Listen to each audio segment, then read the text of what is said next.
All right, so we are getting started on YouTube. Welcome everyone. This is Khazak Aliyahu Yasharal. And we are here once again, another week for our Shabbat teaching. Now, this teaching today, whatever you are doing, please pay attention. And oh, we're echoing. Are you on? Ziona?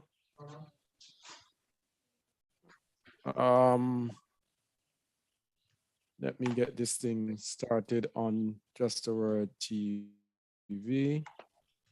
Yes, so this teaching here has the potential to bring out a whole lot. Please share. Why is it echoing? Is someone on? Why is it echoing? Someone on? Everyone. All right.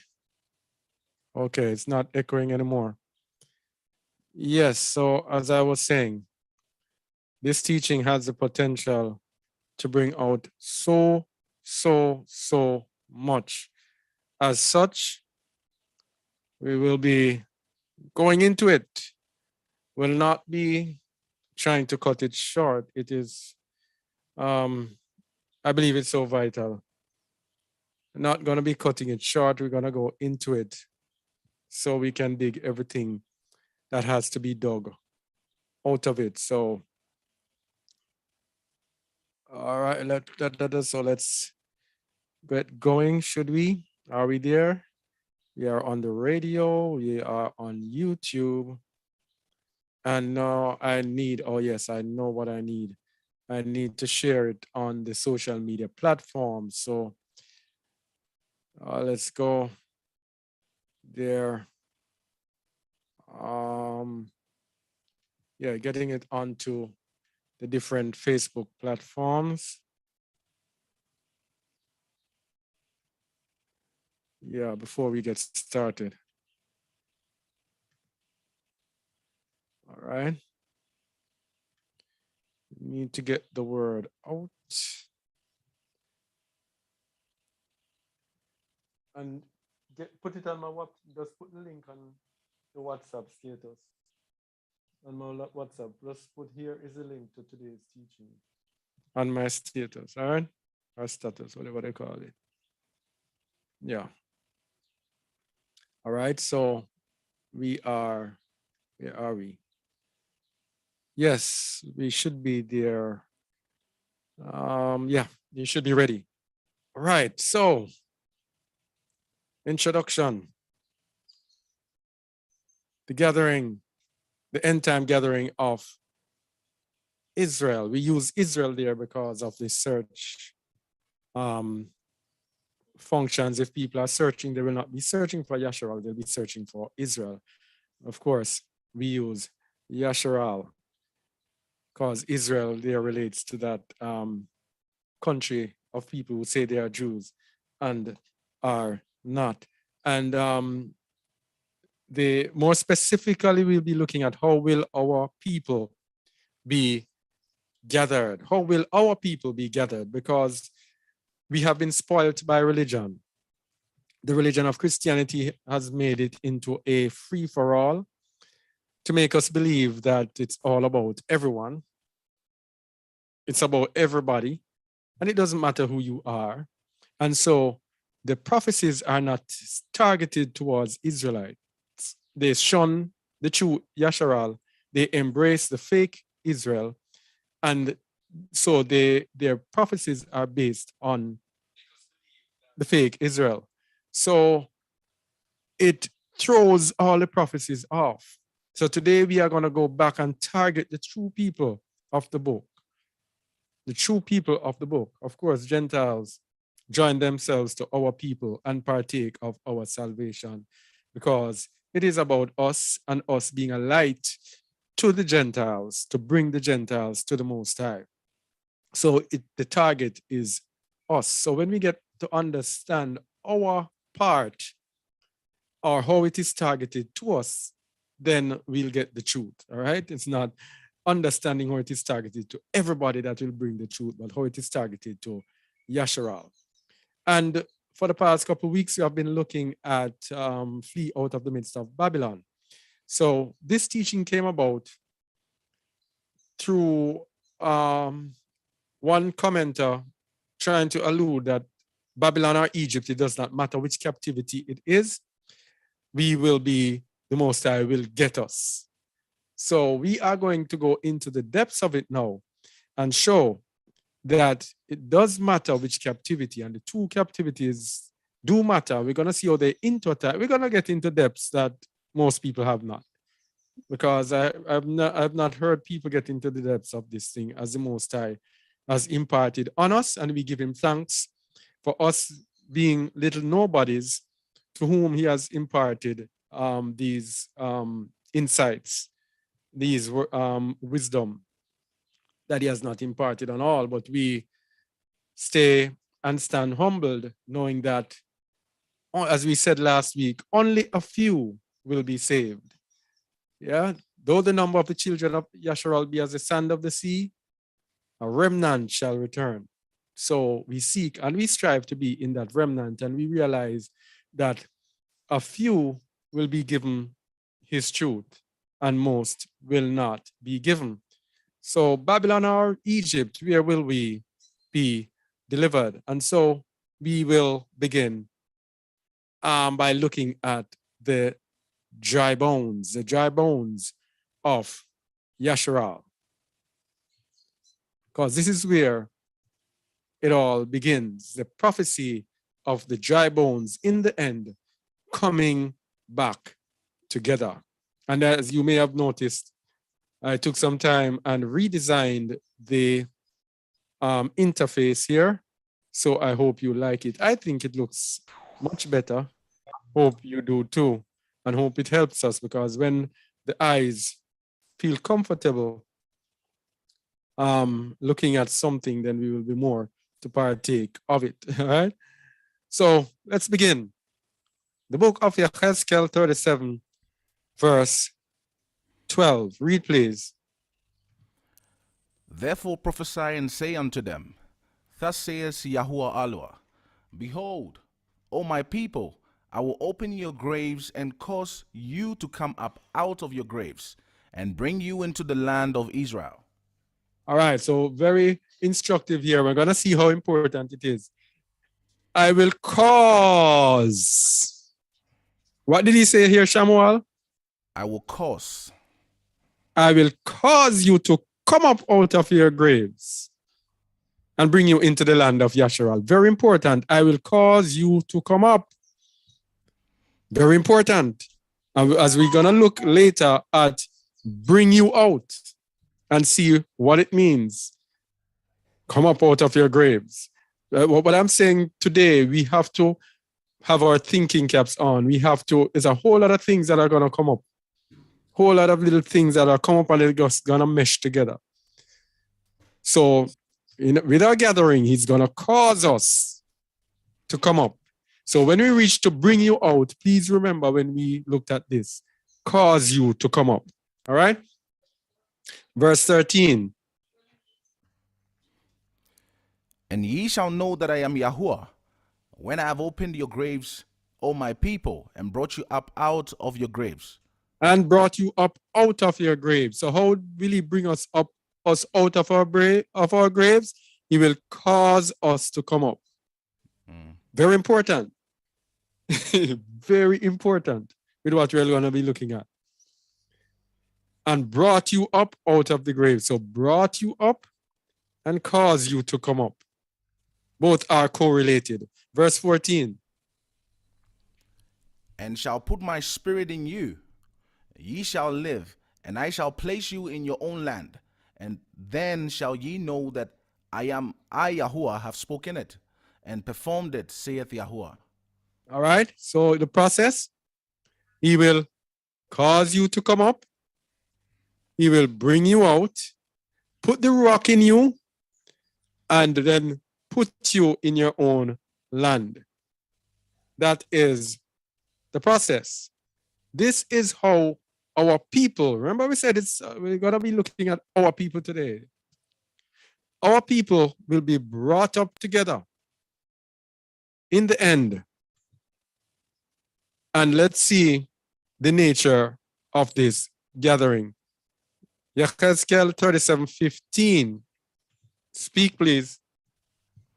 The word of Yahuwah came again unto me, saying, Moreover, thou son of man, take thee one stick, and write upon it for Judah, and for the children of Israel his companions. Then take another stick, and write upon it for Joseph, the stick of Ephraim, and for all the house of Israel his companions. All right, so this is what the gathering in the end it's all about. This is what it all boils down to. It all boils down to the return of the children of Yasharal back to the time of David, to the time of Solomon as well, when the whole 12 tribes were together under one ruler. That's the whole aim of our living now as Israelites, to get all the tribes that are scattered all over the world, to bring them together into one place, into one kingdom once again, and David shall be king over them in the person of Yahushua HaMashiach. And the kingdom of David will therefore be restored.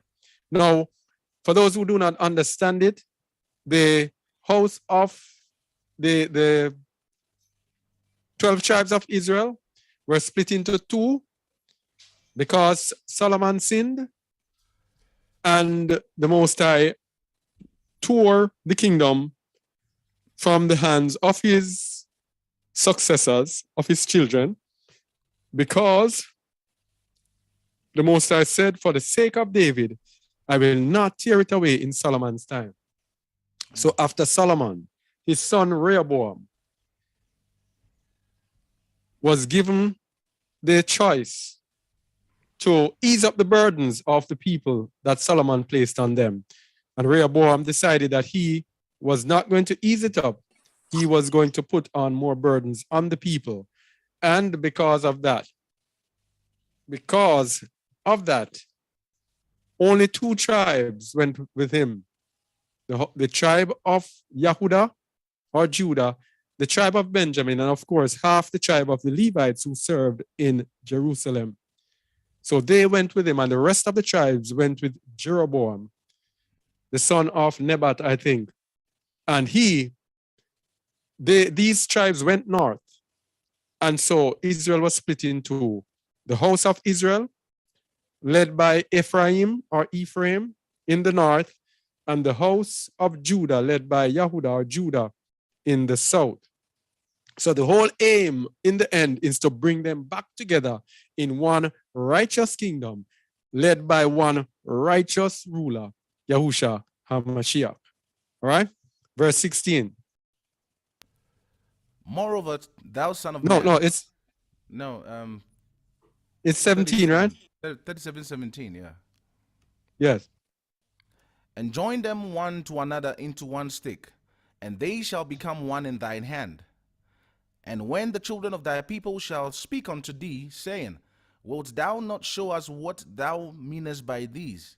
Say unto them, Thus saith Yahuwah Alua, Behold, I will take up the stick of Joseph, which is in the hand of Ephraim, and the tribes of Israel his fellows, and will put them with him, even with the stick of Judah, and make them one stick, and they shall be one in mine hand. That's what the dry bones are about. He is going to wake up his people from all of these tribes all over the world, a remnant of them, and in the end, they are going to come back together as one. 20. And the sticks whereon thou writest shall be in thine hand before their eyes. And say unto them, Thus saith Yahuwah Elohim, Behold, I will take the children of Israel from among the heathen, whither they be gone, and will gather them on every side, and bring them into their own land. All right, hold on there. I will take the children of Yasharal from among the heathen. This is what he's going to be doing. His people are going to be what? Be separated from the heathen. Okay, so this is what we all agree on. But what we are going to go into the depths of is how will he be taking them from among the heathen? Verse 22. And I will make them one nation in the land upon the mountains of Israel, and one king shall be to them all, and they shall be no more two nations, neither shall they be divided into two kingdoms any more at all. All right. One kingdom. One kingdom. 23. Neither shall they defile themselves any more with their idols, nor with their detestable things, nor with any of their transgressions. But I will save them out of all their dwelling places, wherein they have sinned, and will cleanse them. So shall they be my people, and I will be their Alua. All right. So in the end, they will not defile themselves, but he will save them from their dwelling places. We're going to look at the nature of how he will save them from their dwelling places. Remember, we said he will cause us. Cause. Verse 24. And David my servant shall be king over them, and they all shall have one shepherd. They shall also walk in my judgments, and observe my statutes, and do them. This is a righteous remnant. All right. One shepherd, who is Yahushua Mashiach, will be king over them. 25. And they shall dwell in the land that I have given unto Jacob my servant, wherein your fathers have dwelt, and they shall dwell therein, even they and their children, and their children's children forever.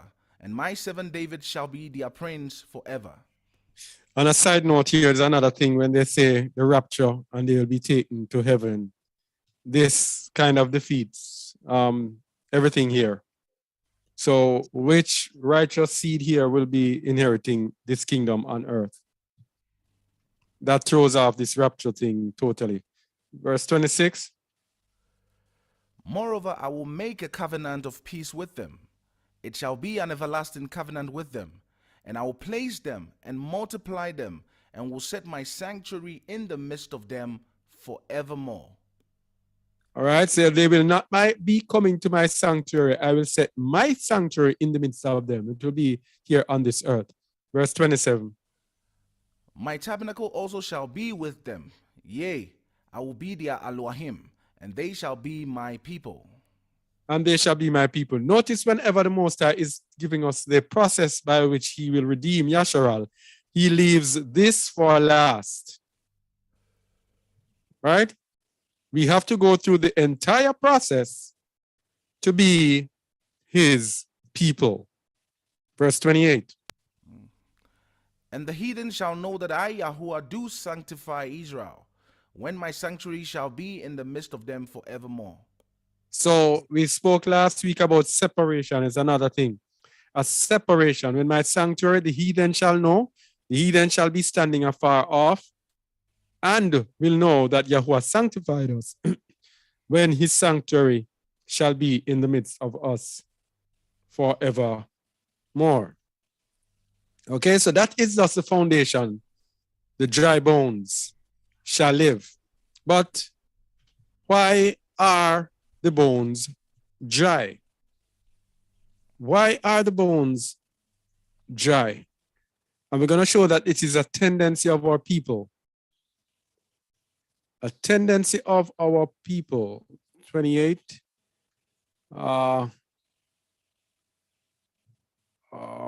Okay, this won't work. Let me get it. Deuteronomy 32, 8 to 22. Deuteronomy 32.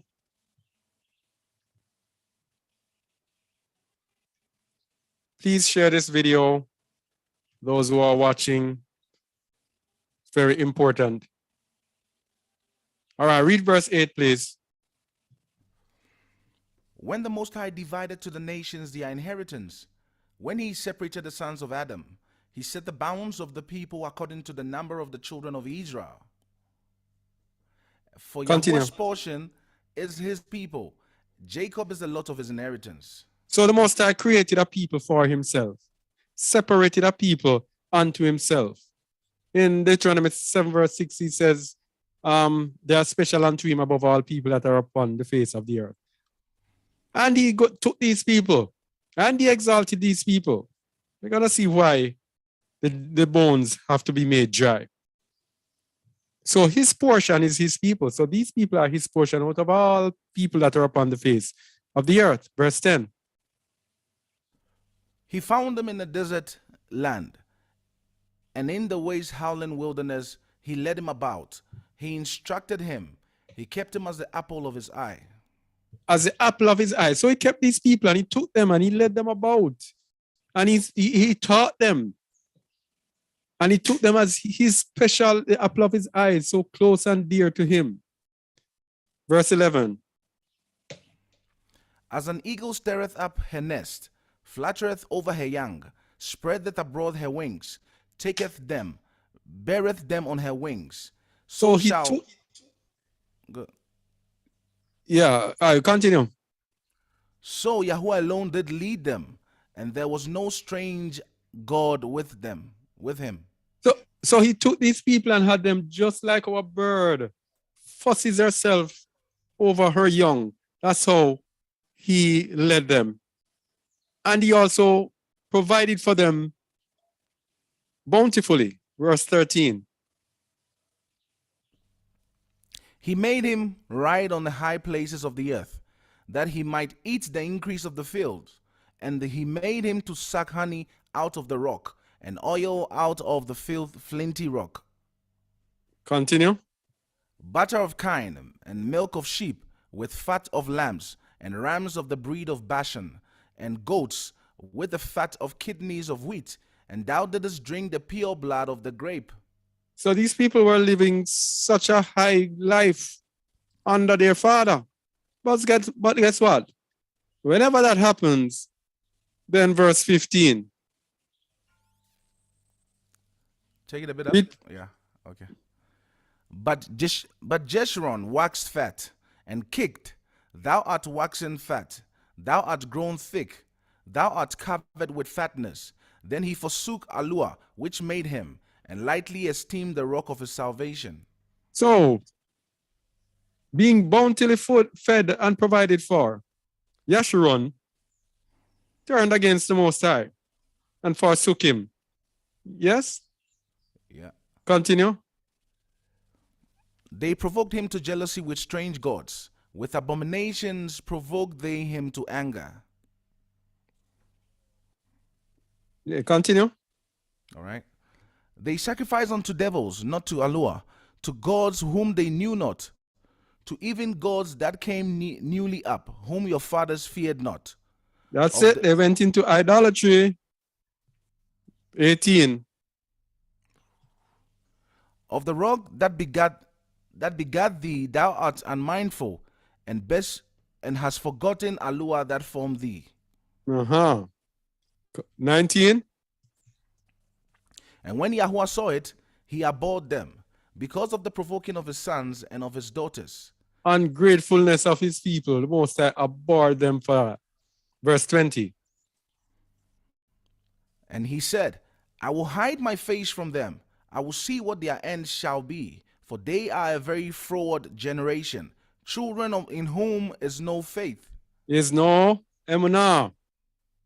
So because they have no emunah, what's the implication of having no emunah? You see, the devils, Satan, is given authority. The earth is given into the hand of the wicked. Satan is given authority on this earth to even provide things for his people. When you have to trust in the Most High, the Most High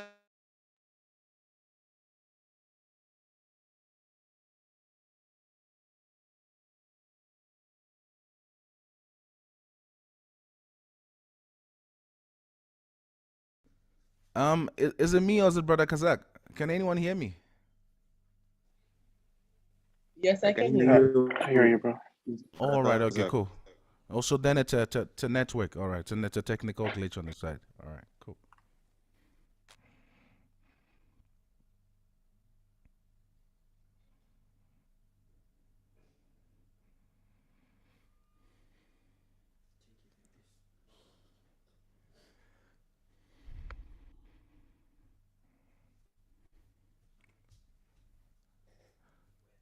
All right, so all the family that is listening from wherever, I think on the YouTube platform, on Facebook, wherever, and make sure you share this, all right? It's a very important message, especially for these times. All right, brother Kazak should join us shortly. Yeah, I'm trying to All right. get this thing. All right, cool. Um, oh boy, where am I? Where am I? Where am I? You by Emunah 32:20. Yeah, so I was saying that Satan and his devils, they give readily. But when it comes to the Most High gives when he thinks it's right as part of your development. So with the Most High and his giving, you have to have emunah, because you might be there waiting and not getting anything. You have to sit and say, oh, the Most High will provide at the right time. When it comes to Satan, you can go and get whenever you wish. So that it says they are children in whom is no faith.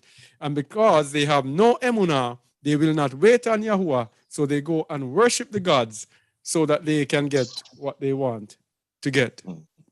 Verse 21. They have moved me to jealousy with that which is not allure. They have provoked me to anger with their vanities, and I will move them to jealousy with those which are not a people. I will provoke them to anger with a foolish nation. Hence, that is why we have the time of the Gentiles, where the Gentiles now are, Israel has been trodden down. Jerusalem has been trodden down of the Gentiles. The Gentiles have tread down Jerusalem. You have the time of the Gentiles, where the Gentiles have the scriptures. They are leading the teaching. They are leading everything in this world because of what our people have done. He will move us to jealousy. Because when we see these people ruling this world, see them being rich and powerful, having everything they put their hand on, it is gold. Everything the Edomites do, they succeed. Just give them a business. Damn, the business flourishes. That is to make us jealous, to make us realize that if we behave ourselves and walk in righteousness, then that too can be us. Verse 22. Verse 22. For a fire is kindled in my anger, and shall burn unto the lowest hell, and shall consume the earth with her increase, and set on fire the foundations of the mountains. All right. Hold on, let me get it back. I just realized that it got cut off on the radio as well. All right, cool. Yeah. Yeah, so that is it. He puts us into the curses now because of what we have done. So deservedly we get our punishment. All right. So let's look at a few of the curses against Yasharal for what our people had done. Starting at Deuteronomy 28:47. Deuteronomy 28:47 to 48. Just look at a couple of them. 47 to 48. In connection with what we just said. Read, please. Because thou servest not Yahuwah thy Elohah with joyfulness and with gladness of heart for the abundance of all things, therefore shalt thou serve thine enemies which Yahuwah shall send against thee, in hunger and in thirst and in nakedness and in want of all things, and he shall put a yoke of iron upon thy neck until he have destroyed thee. All right. So that is why we are in the position that we are in today. That is why we are the least among all people. Proverbs and bywords. They call us all sorts of names. They despise us. They continue to hate us, even though we have helped them to build up their nations. And this is it. We are under the curses. And also, we have been given their religions. The religions that they gave us, Christianity, Islam, etc. These were not the religions. This was not the belief of our fathers. That's why we tell people, get out of Christianity. It is not our religion. It is the religion of the Edomites. It has the similitude of ours, but it is based on the pagan notion of a Messiah. Every single pagan nation. Don't think because they call their Messiah JC and say, oh, he's coming back and everything just like us. All the religions have a Messiah that is coming back. Don't forget that. All right? Verse 64. And that is, of course, modeled off our Messiah, of our scripture, based on Yahushua HaMashiach. Verse 64. And Yahuwah shall scatter thee among all people, and from the one end of the earth even unto the other, and there thou shalt serve other gods, which neither thou nor thy fathers have known, even wood and stone. Other gods. So in our captivity, we were given the gods of Christianity. We were given JC and we were given God. These were not the mighty ones of our people, but it is a part of our punishment. So we keep telling people that Christianity is our curse. It is a curse to serve other gods.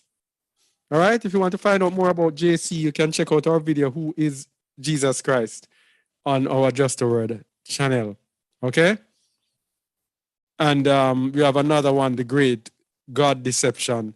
Those videos go into the deception of God and Jesus. Verse 65 to 67. And among these nations shalt thou find no ease, neither shall the sole of thy foot have rest. But Yahuwah shall give thee there a trembling heart, and a failing of eyes, and sorrow of mind. All right, so this is why our people, wherever our people are today, this is what is predominant. Here in the land of Jamrock, Jamaica, one of the highest murder rates in the world per capita. We are in the top 3. Also, places like South Africa, Ecuador, El Salvador, places where our people are. In the United States, in all the black neighborhoods, high murder rates. We have no ease because, as one of the curses says, our eyes shall be evil towards our brother. That is what is happening to us. Now, these curses that we're talking about, these curses don't apply to those people who say they are Jews and are not. They don't know these things. Yes? So, yeah. Continue.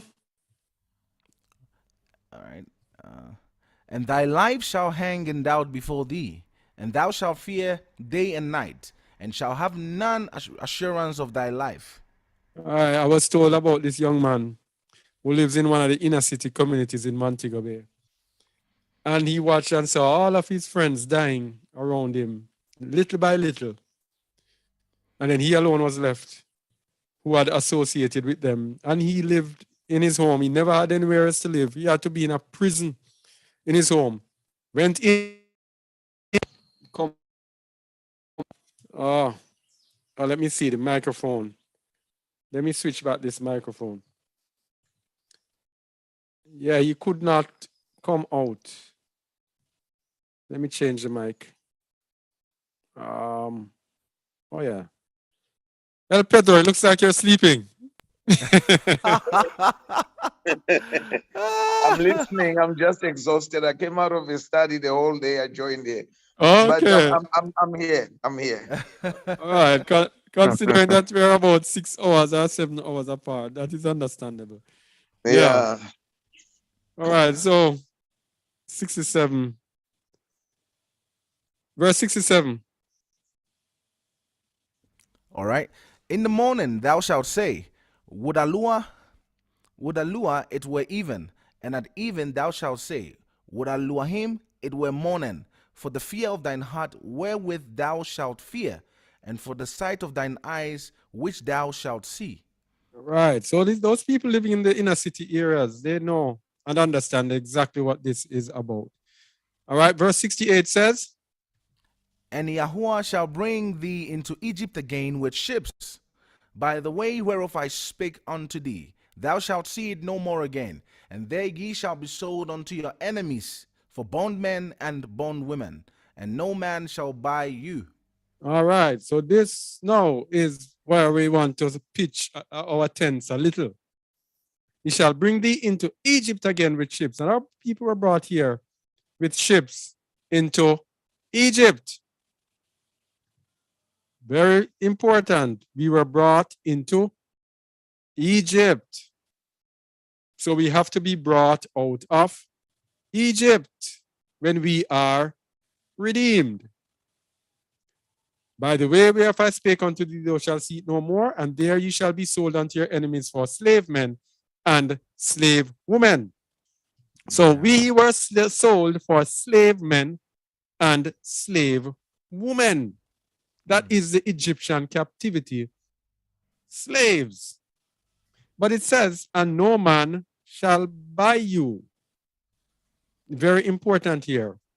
And we want us to pay special attention now to what we're going to be saying here based on this verse. Go ahead. Check your mic. Check your mic levels. I think you may be clipping a bit. Oh, it's clipping. Yeah. All right, let me move it away. All right. How does it sound now? You're a bit far. It's far now. Let me check the levels. Yeah. This should. Go ahead. Whatever you change has altered the sound, so just check it. Check it again. Oh, let me check and see if it has turned to another mic. Thanks. Let me check. Oh,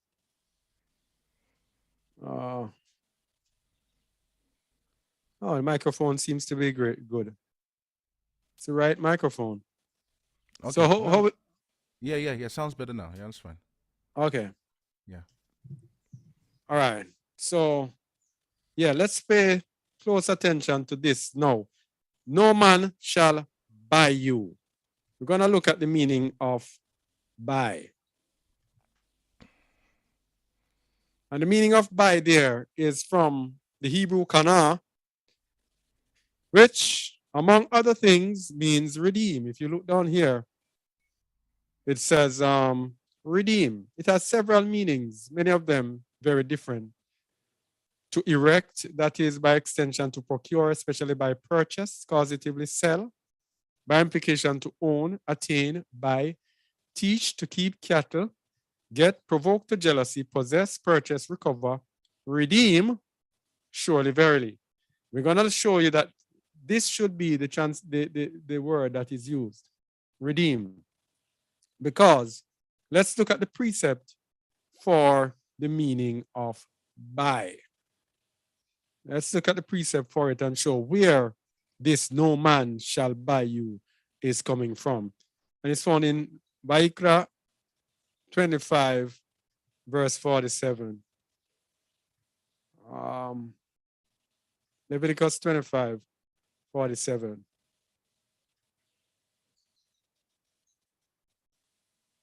Read, please. And if a sojourner or a stranger wax rich by thee, and thy brother that dwelleth by him wax poor, and sell himself unto the stranger or sojourner by thee, or to the stock of the stranger's family. After that he is sold, he may be redeemed again. One of his brethren may redeem him. This is what it's talking about. When you are sold into slavery, the Torah makes provision for someone to redeem you. Someone can redeem you, can pay for you and take you out of slavery. Verse 49. Either his uncle or his uncle's son may redeem him, or any that is near of kin unto him of his family may redeem him, or if he be able, he may redeem himself. All right, so you see now why we say that this is no man shall redeem you. So what was the Most High saying? The Most High was saying that when I put you into this slavery, I alone will take you out. No man whatsoever is going to be able to redeem you. But, and there's a big but, Who gave the oppressors the right to redeem us? Because we hear that we are freed from slavery. We are no longer on the plantations. We are no longer working at hard labor. We are no longer toiling away in the sun at the crack of a whip. We are no longer bound on a plantation and cannot leave. All of those things and more. We are not bound because the oppressors said that they freed us. But did the Most High free us? The Most High did not free us. What the Most High did, through his mercies, he allowed us, right, to move from one captivity to the other. We are still in captivity. Yeah. So we are no longer under the oppressors, but the oppressors came and said they freed us.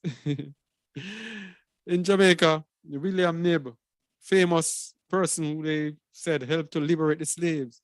William Wilberforce is credited with ending slavery. Can you imagine that?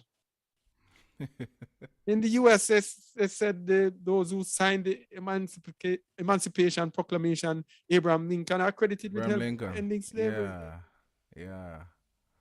And the Master said, no man shall buy you. No man shall redeem you. So how can these people have redeemed us? Yes? So what has happened? We're going to see what has happened during that time. It's very important that we understand that.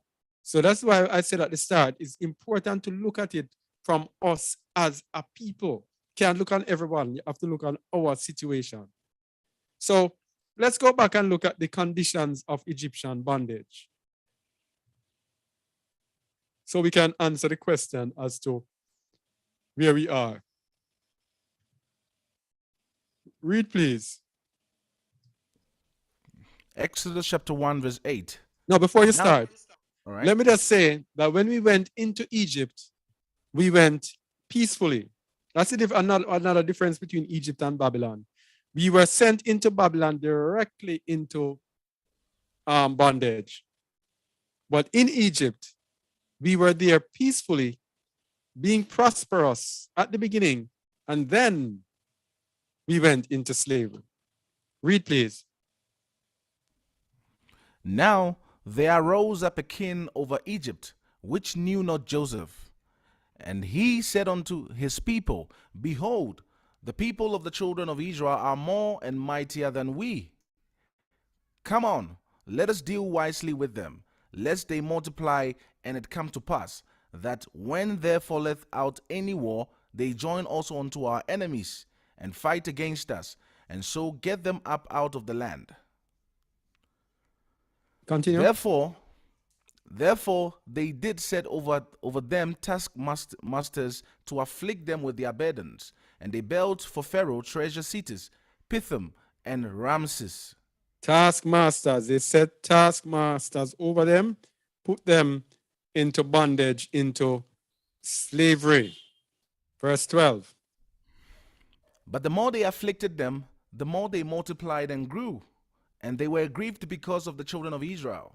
All right, so this is one other thing with our people. The more they afflicted them, the more they multiplied and grew.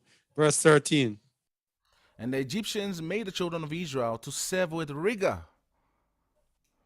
And they made their lives bitter with hard bondage, in mortar and in brick, and in all manner of service in the field, and all their service wherein they made themselves was with rigor. This sounds more like our slavery experience, doesn't it? Yeah. But guess what? Are we under those conditions now? No. We are not under those. Yeah, we are not in it. Yeah. We are not under those conditions now. So what happened? So let's look at the conditions before we were delivered from Egypt. I'm going to ask ourselves again, are we in those conditions? No. Conditions before we were delivered. Read, please.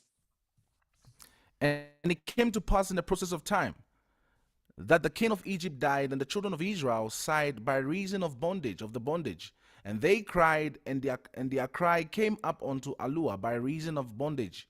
All right, hold on there. Are we crying today by reason of bondage? No, we are enjoying. We are enjoying it. We are relaxing. We have to be literally begging people to flee from Babylon. Yeah. People want to stay in Babylon. People love what is happening today. And we know these are the end times. So we're going to solve the problem. We're going to solve the problem. Or the Most High has solved the problem for us. So we are going to show it up. Okay? Continue. Exodus chapter 2, verse 24. And Alua heard their groaning, and Alua remembered his covenant with Abraham, with Yitzhak, and with Yaakov. So are we groaning today? Nope. Continue. Verse 25. And Alua looked upon the children of Israel, and Alua had respect unto them. This is a process. Whenever the Most High is going to deliver his people are in hardship. His people are not comfortable. His people are miserable. His people are afflicted. That's why I said I will leave in the midst of the poor and afflicted people. They are afflicted. Are we afflicted today, Shamuel? We are the most comfortable people on the earth. in a very subtle way. Although we are suffering, yes. the enemy has managed to find a very cunning way to make us believe we are free, but yet we are in bondage. Thank you very much. Yeah. Thank you. All right. So there's a question: are we in these Egyptian slavery conditions today? Because if we are not under these conditions, how are we waiting to be gathered from Egypt? That's powerful because it's powerful because if we don't really get the understanding of this message, we are going to remain in this sinful environment and we will all perish. That is how smooth the enemy is. Remember, we are dealing with a subtle creature, very cunning. Because they realize that hard bondage means we are going to cry unto the Most High and we are going to seek after him at some point. Yes. So what do? Babylon turns the game around and says, no, give them. Just put a bit of, leeways and, flex. Just relax the rules a bit. Let them feel like they are part of it and they are enjoying and life is great so that they continue to remain where they are, impoverished, but they do not know. Yes. And at the same time, they set barriers that you cannot go any further. Yes. And then the deception now to make us feel that we can go further, they take one or two of us and let us go further. So we say, oh, John Brown attained unto Prime Minister. I can do it as well. Our president. Yes. That's what they do. Yes. They always use one of our people as bait. Yes. Always. It's like they keep dangling the carrot. They're like, no, if he can do it, you can do it, certainly. And you have how many millions of our people trying to become that very same person? I mean, who's going to step down for all of you to become that person? And that is, it's a wild goose chase. So Babylon right now, the deception is on another level. Right now it's on another level. And you need wisdom to understand exactly the times we are in. Yes. And that's why this message is it's a timely message. It's a very timely message. And so that is why in these last days, we have, let me get this thing not showing my head. We have so many African Americans in America moving up. Now African American vice president and all of those things. Yeah. Moving up because they want to bait our people in this end time to keep moving after the things of this world. Yes. Yes? Yes. So Question is, if we are not in the conditions of Egyptian slavery, what captivity are we in today? What captivity are we effectively in today? Because we know we were sent into Egypt, so we still must be in Egypt, but we are not under the bondage of Egypt. So what bondage are we in today? Let's go to the book of Yeshayahu 47, verse 1.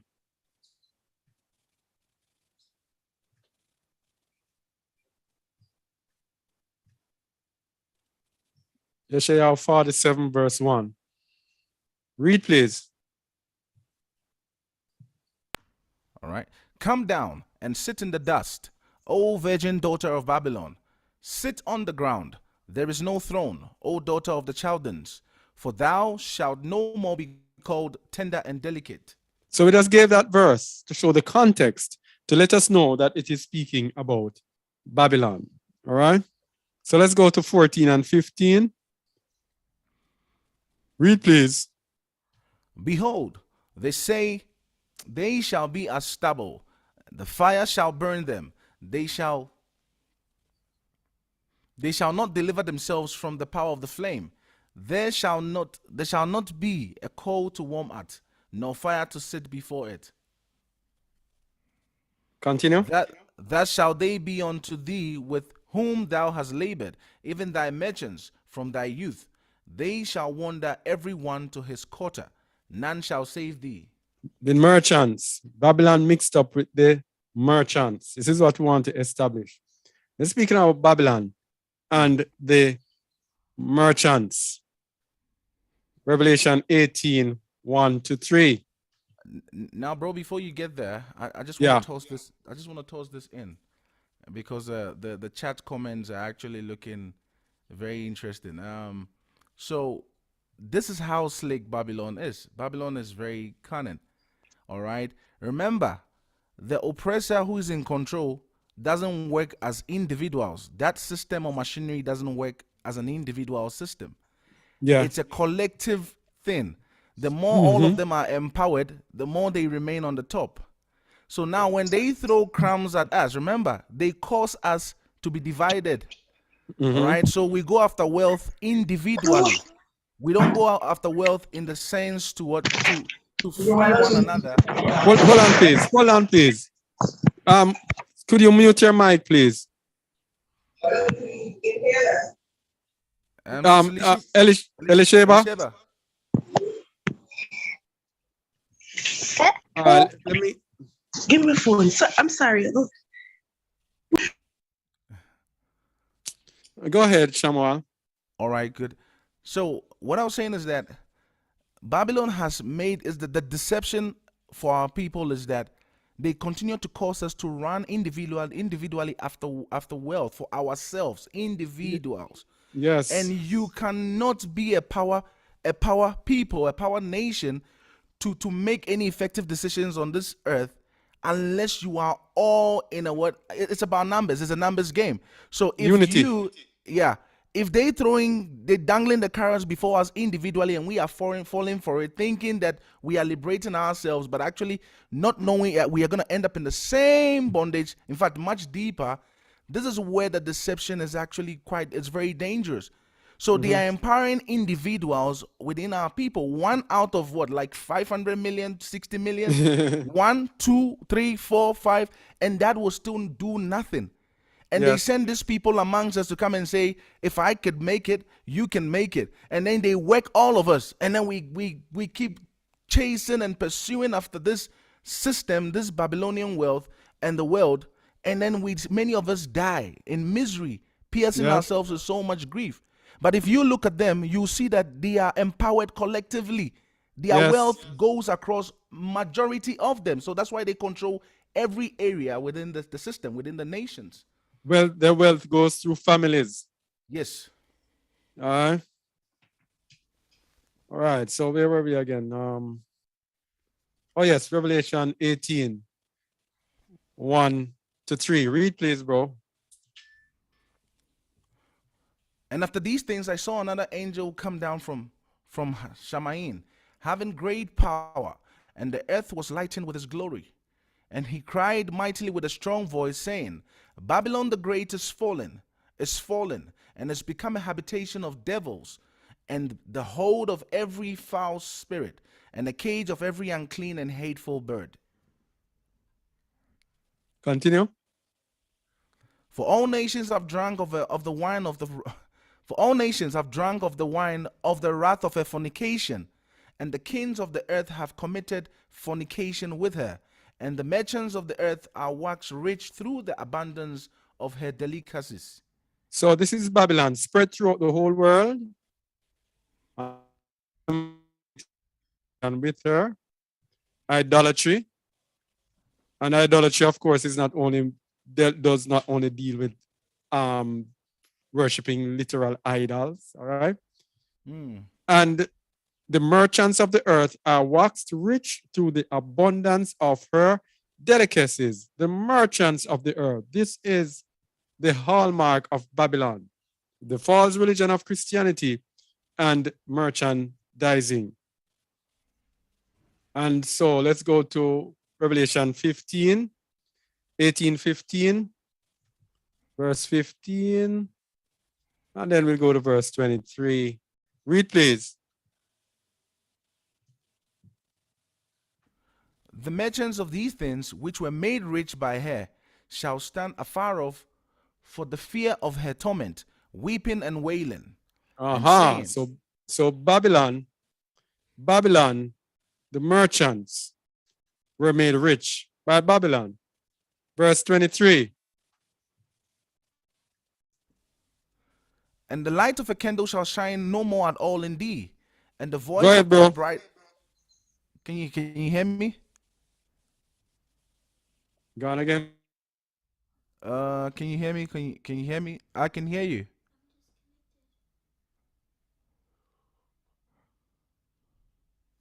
Hello?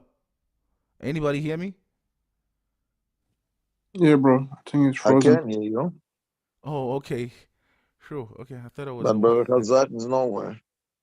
Oh, yeah. The internet. It's a bit unstable today. Yeah. And actually, something I noticed these days, I don't know if anyone else noticed, there's been quite a whole lot of interference with the networks.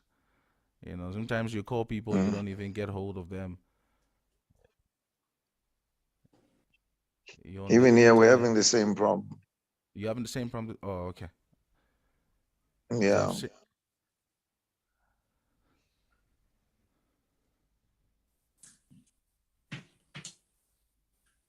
Our flow. Hello. Shalom. All right. I'm back. All right. So, verse 23. And the light of a candle shall shine no more at all in thee, and the voice of the bridegroom and of the bride shall be heard no more at all in thee. For thy merchants were the great men of the earth, for by thy sorceries were all nations deceived. So merchants are a constant with Babylon. By thy sorceries were all nations deceived. So they used their merchants and they used sorceries. Okay, that's the hallmark of Babylon. So, what happened? When those people said that they freed us from slavery, what happened was that they absorbed us into their Babylonian system. The shackles of slavery were taken away from us. So Egypt was taken off our shoulders, and we were brought into Babylon because we now were able to buy and sell and participate in the merchandising of Babylon. So we left this controlled plantation environment and we went out. And of course, when we went out, we were handicapped because we were not given anything to make it in Babylon. We were just sent out and we had to in turn go back now and work for the same oppressors for little or nothing. So we actually morphed from the Egyptian captivity into the deception of Babylonian captivity, which we just spoke about. So from the emancipation of slavery, we have been in Babylon as a people. All right. No more effectively in Egypt, although we are in Egypt, but not effectively suffering in Egypt. And that is going to affect our gathering. Because if we are in Babylon, how do we want to be gathered in Egypt? That's not how the Most High works. He works in order. We're going to show the Most High's order and show how he prophesied from before that this is what he was going to do. He is going to bring us out of Babylon and then gather us in Egypt. Let's see as we go. So the Most High made provisions for Babylon through the curses. He made provisions for us to be in Babylon through the curses, because we spoke about Babylon being the commercial aspect, buying and selling, merchants, and the Most High made provision for this. Deuteronomy 28. What is that, Samuel? What verse? Deuteronomy 28. 40. Oh, you can't see it. 43 to 44. 43. No, I can't see it. Yeah, 43 to 44. 43, 44. Yeah. Read, please. The stranger that is within thee shall get up above thee very high, and thou shalt come down very low. He shall lend to thee, and thou shalt not lend to him. He shall be the head, and thou shalt be the tail. All right, this is buying and selling here. All right. The stranger that is within thee, and this is a constant. Wherever we are today as a people, this is operating. We are in our areas, and then we see strangers, people from another race, come in and become successful and own all the businesses. And we are going to them for employment. We, whose people have been here for 400 years, a man comes in, like here in Jamaica, a Chinese man will come in and be here for maybe about 6 months, because they have a kind of apprenticeship system where someone will come and they will work with that person for a few months, and then when you look, they have a business for themselves. So they'll be here for a few months, and after they have the business, maybe in another year, you see them get another business, or 2 years, 3 years. They start buying out all the real estates in the area. The stranger that is within thee shall get above thee very high, and thou shalt come down very low. He shall lend to thee, and thou shalt not lend to him. He shall be the head, and thou shalt be the tail.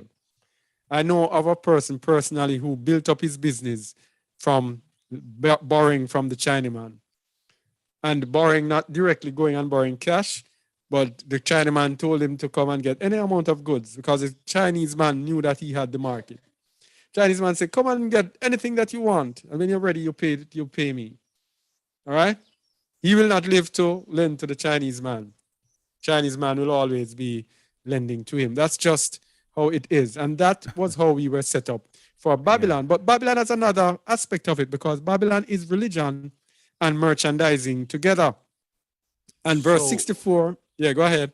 So the part you just left now, it is the part that we can tell that the oppressor runs the economy, because that is economic. Yes. All right? Yes. That has to do with economics. So in Yes. case anyone is wondering why the other nations are prospering and why we are suffering, this is the reason why. It is handed over them that they will run the economy. All right, good. Mm-hmm. And there's the other aspect of it, of course, because it's religion plus merchandising that defines Babylon. And we already looked at it, verse 64, when we said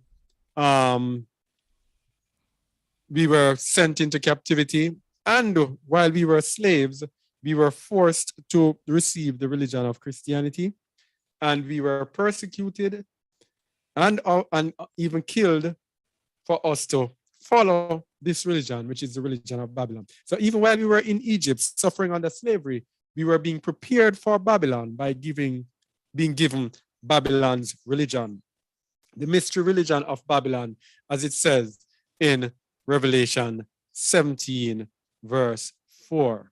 And you can go and check that out, Mystery Babylon, led by those in purple and scarlet, the Catholics. They gave us the religion. And the rest of Christianity like to say that, oh, we are Christians, we are different from the Catholics. You're no different. The Catholics were they who gave you so many things. They gave you Jesus Christ. They gave you God. They gave you the Trinity. They gave you Easter, Christmas. They gave you Lent. They gave you church. They gave you, the list goes on and on. So all that you have there is what they actually gave you. All right? So that is it. So Babylon now is the head. When Daniel was given the dream, Babylon was the head. Very important to know the captivity that we are in. Babylon, the head. What is the significance of Babylon being the head? And we go to the book of Daniel 2:32. Read, please.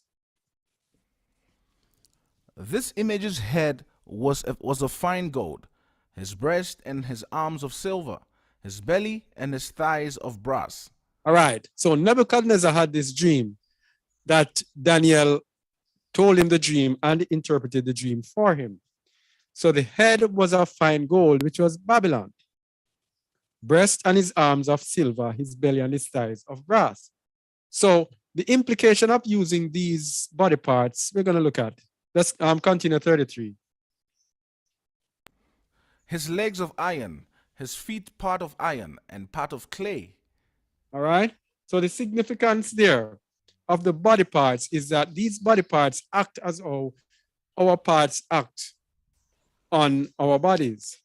So Babylon was the head of fine gold. The head is where you think, is where you make decisions. The head is what controls the entire body. That is why Babylon is fine gold. Moses says Babylon is a golden cup in Yahuwah's hand to make the earth mad. Where do you get mad? In your head. Right? And what is the meaning of Babylon? Babel means confusion. Yeah. So it is to confuse the head. So if Babylon is the head, and Babylon is to make the earth mad, Babylon was given to cause confusion and madness on this earth. In the book of Jubilees, it tells you that the Most High sets ruachoth, or spirits, over every nation except Yasharal. So when we went into captivity and we left from Egyptian captivity into Babylonian captivity, we went into another captivity, which is the captivity of the mind, the head. So Babylon fooled us, as Shamuel was saying earlier, tricked us into thinking that we are living in heaven. What did Bob Marley say? Think you're in heaven, but you're living in hell. Think you're in heaven, but you're living in hell. That's it. So Babylon deceived you because Babylon is the head. So Babylon tricked us. So that is the role of Babylon, to trick us. So we are sitting pretty in Babylon, thinking that everything is okay, living comfortably, as we say, and being deceived. Okay? So, verse 38. And whosoever and wheresoever the children of men dwell, the beasts of the field and the fowls of the heaven hath he given into thine hand, and hath made thee ruler over them all. Thou art his head of gold. You see it? Wherever men, the children of men dwell, he hath given it into the hand of Babylon. Nebuchadnezzar is no longer there, but it still persists today. It's a system because it tells you it's going to persist to the end. It is a system whereby men are controlled through Babylon. through our minds. Mm. And wherever men dwell, everybody in this world is going to be controlled by Babylon. That's why Babylon is all over the world. Now, bro, check something very interesting. What you just said, very, very, very profound. It's in the mind now. That's why all these Rastafarians say, emancipate yourself from mental slavery. They keep telling us, Yes. all right, that the captivity has moved from the physical hard labor into chains and shackles being placed on the mind. And that No. is why when you get into the New Testament, even in the book of Daniel and in Revelation, it says to you, let he with understanding do what? You need to understand in order to break that shackles. So you cannot be looking at things from a carnal standpoint, saying literally, yeah, we're supposed to be in oppression before we are delivered. There is more to the deception right now. And that is why we are told right from the onset that in the end, in the latter days, it's going to be filled with deception. Deception. The warning is against deception. Because we can easily, or we have easily missed it. In fact, many of us have missed it. That's the truth. We are looking there, whereas the things are happening there, this side. And that is why it's important that we hear and we share this message to anyone we say we love, all right? It is our duty to share this message. It's a timely one. All right, bro, continue. My people are destroyed for lack of knowledge. And that is why when you go out and we are speaking to people, we have to give them the knowledge. We have to let them know that they are being deceived. And we have to show them the deception. Because when a man is shown a deception, that could be a breakthrough moment. Because most people in this world are thought to believe that the system is authentic and the system is right and these governments care for them and all of that. They believe that. If you can put a crack into that and they see, they're like, wow, I never knew that. Then that could be the start of that person liberating him or herself. We have to speak what we know. Whatever you hear in the ear, shout it out on the whole stop. Yes, from the rooftop. Now, another point just to add on before you move on as well. They gave us their God. Who is their God? The same God that they get, that empowers them through their merchandises. The God of money. Mammon. So when you receive their currencies, what do you see on the currencies? The head. In God. Yes. In God we trust. Yeah. And you you find one of their patrons' head there on that money to show you that we are ruling you people. We are your heads. Yes. And that's what it is. All right. Yep. So, when will Babylon end? Babylon will last to the very end when the Mashiach returns to destroy. All right? All of those kingdoms together will come together in one in the end time. And they have come together. Never before. And there are so many ways to know that we are at the end. Never before in the history of man have all the nations of the earth come together in one new world order. The other day, a few weeks ago, they kept their meeting and they were boastfully asking, are you ready for the new world order? Yeah? Boasting about they don't hide it anymore. When we used to speak about the new world order, they used to say, no, that's a conspiracy. No, they don't hide it. Yeah. For the first time in the history of the world, all nations come together. What is that? It is the statue of Nebuchadnezzar coming together in one. Read verse 44 onward, please. All right. And in the days of these kings shall the Allah of heaven set up a kingdom which shall never be destroyed, and the kingdom shall not be left to other people, but it shall break in pieces and consume all these kingdoms, and it shall stand forever. So 45. that is the king. That is the kingdom that the Most High is setting up now through us. All right? But we're going to see a little further what it requires to be a part of that kingdom. And we're going to see that we are joking when most of us are in religion. We have no idea what is required of us in order to be a part of that kingdom. Yes? It's not being drunken in Babylon and going about thinking, oh, sitting back. Oh, yeah, will get us. Yeah, will come and get us. Yeah. We're going to see something. Continue. For as much as thou sawest that the stone was cut out of the mountain without hands, and that it brake in pieces the iron, the brass, the clay, and the silver, and the gold, The great Allah hath made known to the king what shall come to pass hereafter, and the dream is certain, and the interpretation thereof sure. All right, so you see what the stone is going to cut out? Yeah. What is going to break in pieces? The iron, Babylon, the brass, Medo-Persia, the clay, the silver, the clay, the silver, and gold. the gold. So it's Greece and what you call it? And the Roman Empire. All of them together in one. The New World Order. Notice it says the clay because in verse 43, it tells you that iron is going to mix with clay. That's the New World Order. It's going to break down all of them. All right? So Babylon will last to the end until Babylon is also destroyed.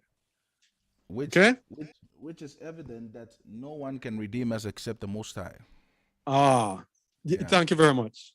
Yes. That's another thing now. If all the nations come together as one, even our own little nations, every little one have come together in the United Nations Agenda 2030, Agenda 2021, whatever program they call it, to unite against their own people. They have turned against their own people effectively. That's what they have done and sold out their own people to the fourth industrial revolution. Yeah. Agreeing to mix their people with machines, to merge their people with machines. These people have sold them all out. So who is going to help us? No one. No one. The most powerful nation on the earth has sold out, along with the umpteen other powerful nations with them in NATO.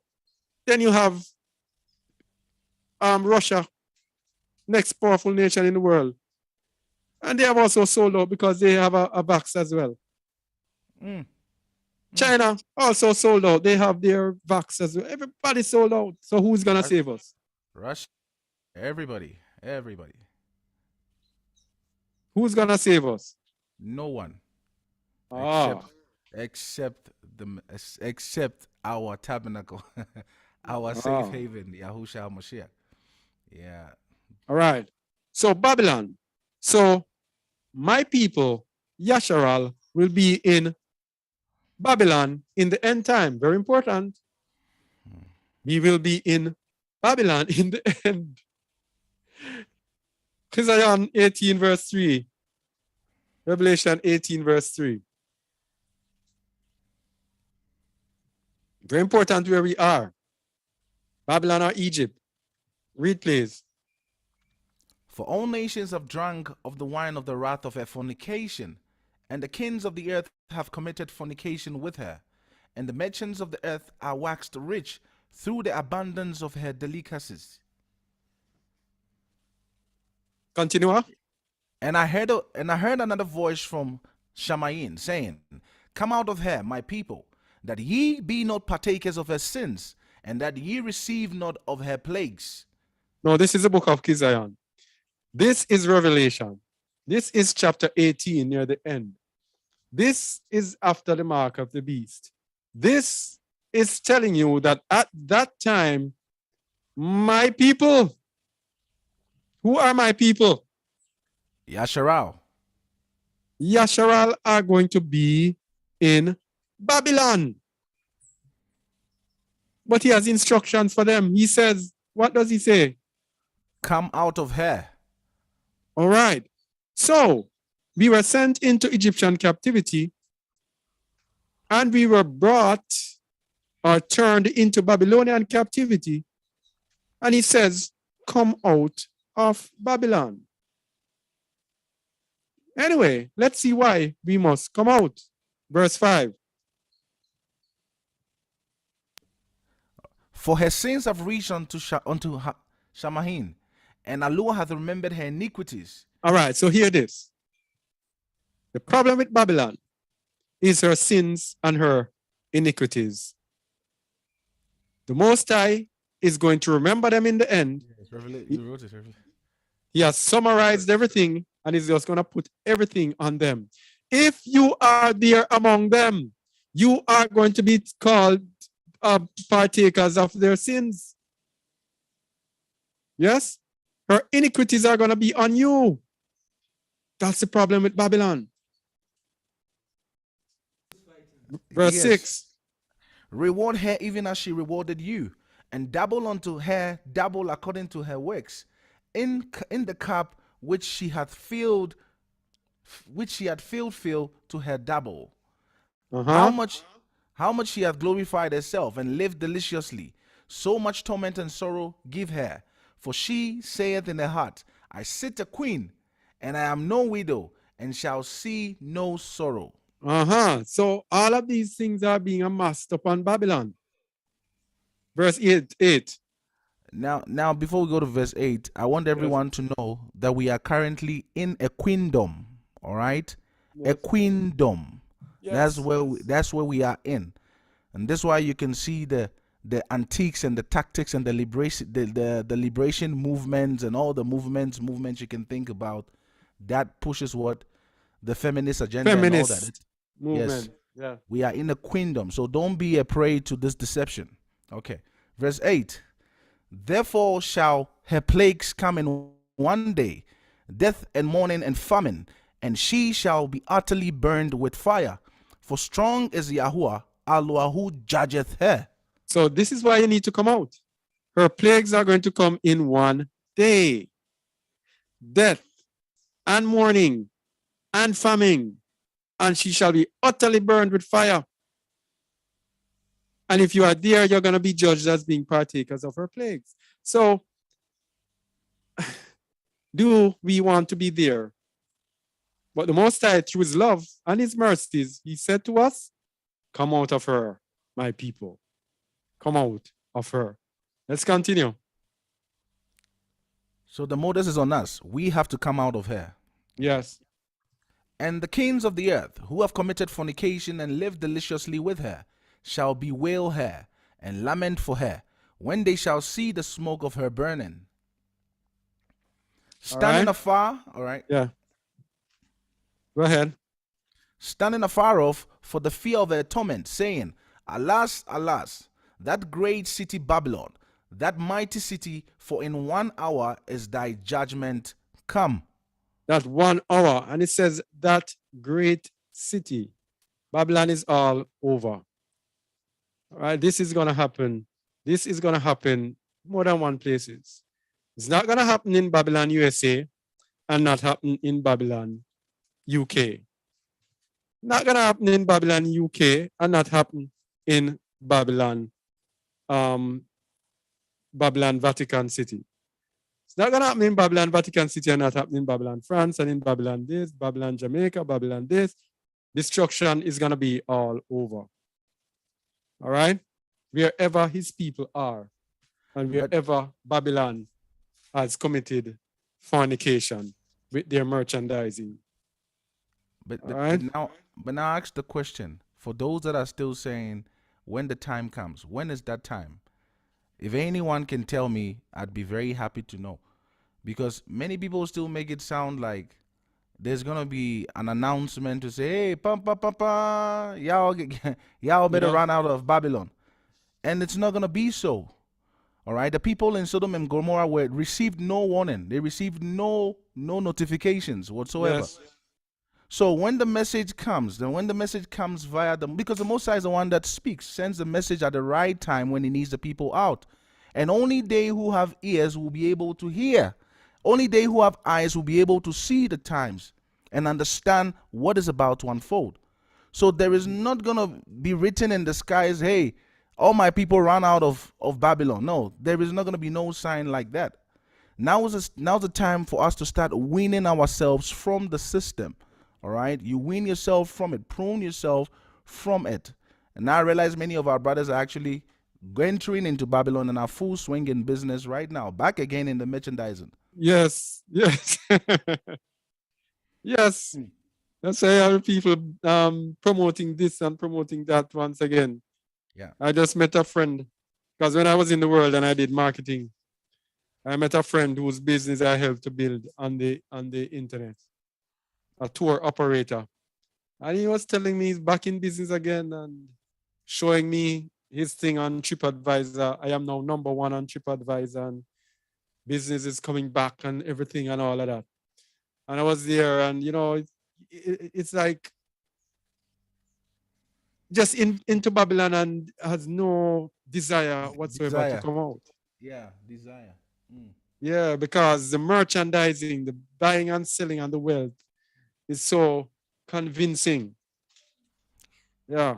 He doesn't want to hear anything about leave out of the midst of Babylon. No. So, Justified. yeah. So the next thing we're going to look at is the sins and iniquities of Babylon. The problem with the sins and iniquities of Babylon. The pollutions and iniquities of Babylon. And we just read it in Revelation 18:1, verse 1 to 5. And 23 to 24, by thy sorceries were all nations deceived. And let's go to 24. because we just read 1 to 5. 23 to 24. Where am I? 23. Revelation 18, 23 to 24. The pollutions of Babylon. Read it, please. And the light of the candle shall shine no more at all in thee, and the voice of the bridegroom and of the bride shall be heard no more at all in thee. For thy merchants were the great men of the earth, for by thy sorceries were all nations deceived. By their sorceries. So Babylon uses sorceries to deceive all nations. Let me tell you something. When we are in Babylon, you see, Babylon just uses all sorts of pollutants to pollute us. They pollute us with religion, because much of what we are coming out of today and trying to understand is because of the pollution of Babylon's religion that we have been under. Babylon pollutes the food. Wow. We tell people about graphene oxide, many people do not believe. Don't want to believe that Babylon is so wicked because we don't want to change. Probably we don't want to change our eating habits, whatever. But Babylon pollutes the food. And why does he pollute the food? He knows that the Most High said, if you pollute your temple, the Most High is going to destroy you. They know that. Right? So Babylon pollutes the water. When you're drinking the water from the tap, they put all sorts of things in there. Even with their spring waters, you can't even trust them with anything at all that they give you. Right? They pollute the air. The other day we were here and a brother called me, Brother Mahar called me and told me to look up. And when we look up, we see about 5 different, what they call it, spraying the sky with the, what they call it again? The chemtrail. Chemtrails in the skies. And we know that after the chemtrails, a few weeks after, everybody's sick. Babylon pollutes everything. And we noticed when they were spraying, it was concentrated over the residential areas. From where I am, I can see, I know the residential areas. So I say that is over that, and that is over that, and that is over. They concentrate on the residential areas. That is why we need to leave the cities. That's where they concentrate all of their evil. Most of their evil. Yes? Yeah. Yeah. And they pollute. They give us their televisions and they pollute our minds. They pollute the minds of our children through schools. They pollute the minds of our children through music, through cartoons, through movies. They pollute us through everything. Everything. Everything. So as long as you're in the midst of it, you cannot escape her iniquity. And guess what? Another set of sins hang over Babylon. Verse 24. And in her was found the blood of the prophets and of saints and of all that were slain upon the earth. And of all that were slain. In other words, the Most High is going to put the account of everybody who was slain upon the earth onto Babylon. Just think about that. Including his son, including the son's death. What? Yes. So you tell me now. Yeah. So, Shamuel, Yeah. the thing is, what are we doing amongst these people? No escape. Bro, you know what I'm trying to fathom right now, I'm trying to make sense of it, all right? The people are hearing the message, they are hearing the word, but somehow many are still saying, no, I would feel the time, I would know the time, I would see the time. And I'm thinking, how much is Yahweh going to convey the messages to you? How more? I mean, imagine Lot said to those messengers that came, the angels that came, to say, no, no, no, I would know it, guys. Just give me 1 or 2 days. I would know it. Let me pray to Yahweh maybe for 24 hours and I will know it. The Most High loves us because listen, I'm gonna give an analogy, right? A scenario. Picture this: from the city that you are. So if the Most High tells you, let's say you hear it and you hear it late, because that's what is gonna happen to many people. Many people are gonna get this message late. Now, when an atomic bomb is dropped, I don't know how many of you know about an atomic bomb and how far the distance it stretches out to. Now, if you want to escape in the last minute, do you really think you can escape a nuclear explosion? I ask this question all the time because we have to, you see, obedience is better than sacrifice. All right? It sounds foolish. Now, another thing to also look at and to measure up to is that if you run in that moment of that torment of the wrath that is unleashed into the wilderness, how are you going to survive? Because you don't just run from city living into the bush and suddenly adapt. It does not Yes. work. So the Most High is buying you time in these moments to wean yourself. You see, I use the word to wean yourself of the system, to gradually be getting, be acquainting and familiarizing yourself with the living conditions and adaptations in the wilderness. But many, I can tell you right now, many don't even know what the wilderness looks like. Many are clueless. You don't know the harsh conditions that were there. And that is why it's easy when we read Exodus, Numbers, Exodus, Leviticus, all these passages. We think that our forefathers were so useless, they were so stupid when they were on the desert, in the wilderness. They weren't. They even lived in that condition, but still many of them couldn't make it out. So obedience means that trusting Yah, moving forward, making the move, and then you would see what lies there after you have made that sacrifice, after you have obeyed the word. And that's where we are right now. Yeah. Not taking time. Yeah. Go ahead. Go ahead. You can speak. Yes, I wanted to say that we need humility when Yahweh speaks to us. Most of us, most of the people were born in the cities. They only know urban life. It is very hard for them to imagine a life without electricity, without cell phone, without all these kind of things. But these things require obedience. Obedience which, if we do not have obedience to the word of Yahuwah, even Ruach HaKodesh, we do not receive. That's where many people are being deceived. Unless we obey the word of Yahuwah, we will not even receive Ruach HaKodesh. I would actually, without removing the brothers, with all my respect due to you, if we could read the book of Acts chapter 5, verse 32. Acts 5. Verse 32. We require obedience with a humble heart. Go ahead, Shamuel. All right. And we are his witnesses of these things. And so is also the Holy Spirit, or the Ruach HaKodesh, whom Allah hath given to them that obey him. You see that? Yeah. The Ruach HaKodesh, whom Yahuwah has given to those who obey him. And these things are revealed to those who obey Yahuwah through Ruach HaKodesh. So therefore, we are witnesses of things that are to come, things that are happening today, because it's revealed to his servants through Ruach HaKodesh. So we require obedience, obedience, obedience. He say, move, move. When he said to Yasharal, go to the wilderness, they went. He took care of them for years.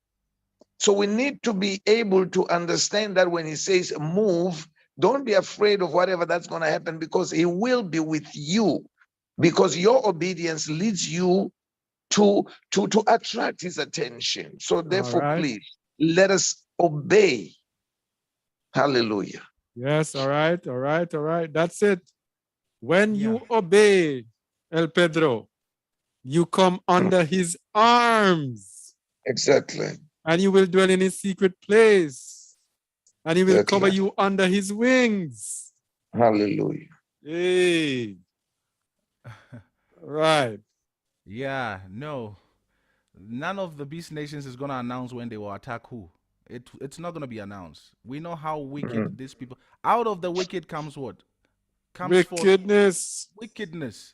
They won't announce to anybody. Say, oh, collect your money. Pick up all the monies from the bank. Take this. No, nothing is gonna happen. It says it's gonna come in what? In 1 hour, isn't it what it says? Babylon's gonna be destroyed in 1 hour, just like that. Boom. No more stories. All right. So let's continue to look at the pollutions and the iniquities of Babylon, which is actually going to pollute us. Verse 12 to 14. Read, please. Stand now with thine enchantments, and with the multitude of thy sorceries, wherein thou hast labored from thy youth. If so thou shalt be able to profit. If so be thou mayest prevail. All right. So the enchantments and sorceries, that's what Babylon is good for. All of those things will be polluting us, and we're going to be sitting pretty amongst these people when the judgment comes on them for all of these things. Verse 13. Verse 13. Thou art wearied in the multitude of thy counsels. Let now the astrologers, the stargazers, the monthly prognosticators stand up and save thee from these things that shall come upon thee. All right. So we have some more pollutants here. Here are some more pollutants. Babylon's iniquities and sins. Verse 14. Behold, they shall be as stubble, the fire shall burn them, they shall not deliver themselves from the power of the flame. There shall not be a coal to warm at, nor fire to sit before it. So judgment coming from all of those impurities. Yes? We are speaking about the pollutions and iniquities of Babylon. And if we are among them, then we will stand guilty for all of these pollutants and iniquities. All right. So we have that. So the next question I want to look at now is, because remember, we're speaking about the end time gathering of Yasharal and how will our people be gathered. We cannot know how our people will be gathered unless we remember. Let me get this thing straight. Sorry. Unless we can figure out how our forefathers were gathered. How were our fathers gathered out of Babylon? Because if we are in Babylon now, we now have to know and go back into the word and say, how were they gathered? Were they sitting pretty in Babylon, waiting on Yahuwah, saying, yeah, I got this, or Yahuwah will come and get us? Because as we said last week, there are many people who have packed their bags and have their bags in their homes, waiting on Yahuwah to come and get them. And that is the danger of religion, again, Christianity, that does not dig. And many of us have fallen prey, not digging to see and find out the truth. We have to dig. And so, if our bags are packed, our bags have to be packed and ready to leave out of Babylon ourselves, not be sitting and waiting. All right, so how were our fathers gathered? Yeshayahu 45, verse 1 to 8. And then we'll go to verse 13 to see how our fathers were gathered. We're going to see the process probably. What was it, 1 to 8? Yeah. Read, please. Thus saith Yahuwah to his anointed, to Cyrus, whose right hand I have holden, to subdue nations before him, And I will loose the loins of kings, to open before him the two-leaved gates, and the gates shall not be shut. All right, so who was Cyrus, Shamuel? Cyrus. Yeah. Cyrus was the king of the Medes, of the Medo-Persians, right? Yeah. So when we were delivered from Babylon, the Most High did not come into Babylon to take us out of Babylon. The Most High made a nation come and destroy Babylon. But first we were warned, and they were warned by the prophet Jeremiah, that first they must flee out of the midst of Babylon. Then when they fled out of the midst of Babylon and Babylon were destroyed, then Cyrus took over. And our people were in captivity to the Medo-Persians. Then Cyrus sent to rebuild the temple, and that is how our people were returned to the land. So, putting it back today, the Most High is not going to deliver us in Babylon. He's going to send a nation of the north, from the north, we're going to see it in scripture as well, and destroy Babylon. But first, again, just like before, we were told to flee from Babylon. We're going to flee from Babylon. Babylon destroyed, and then we're going to be gathered. That is the story that we are looking at today. Continue, please. All right. I will go before thee and make the crooked places straight. I will break in pieces the gates of brass and cut in sunder the bars of iron. So Yahuwah will be fighting for these nations that are coming up against Babylon. He told us already that it's going to be the Medes again. It's going to be the Medes in the end time. And we can see it. Yeah, the Medes, the Medo-Persians. And we know when he says a nation, it does not necessarily mean people who actually now live in a geographic location. Yeah. The nation is the seed. So we know the Medo-Persians were around Iran. But when you check it out, the Medo-Persians have spread. They are in Pakistan, which is also an enemy of Babylon. They are in Russia, which is also an enemy of Babylon. They are in Turkey, which is kind of on the border. Ukraine. Many people expect them to be. They are in that area. Kyrgyzstan and Tajikistan and all of those places. They have spread to those areas. And those areas are the allies of Russia. And Most High tells you here that he is going to fight for Cyrus. So once again, he's going to fight for the Medes. So Babylon is going to go look high and mighty and look as if no one can defeat them. Then this small nation, and this is how the Most High operates. That is how David was able to throw down Goliath.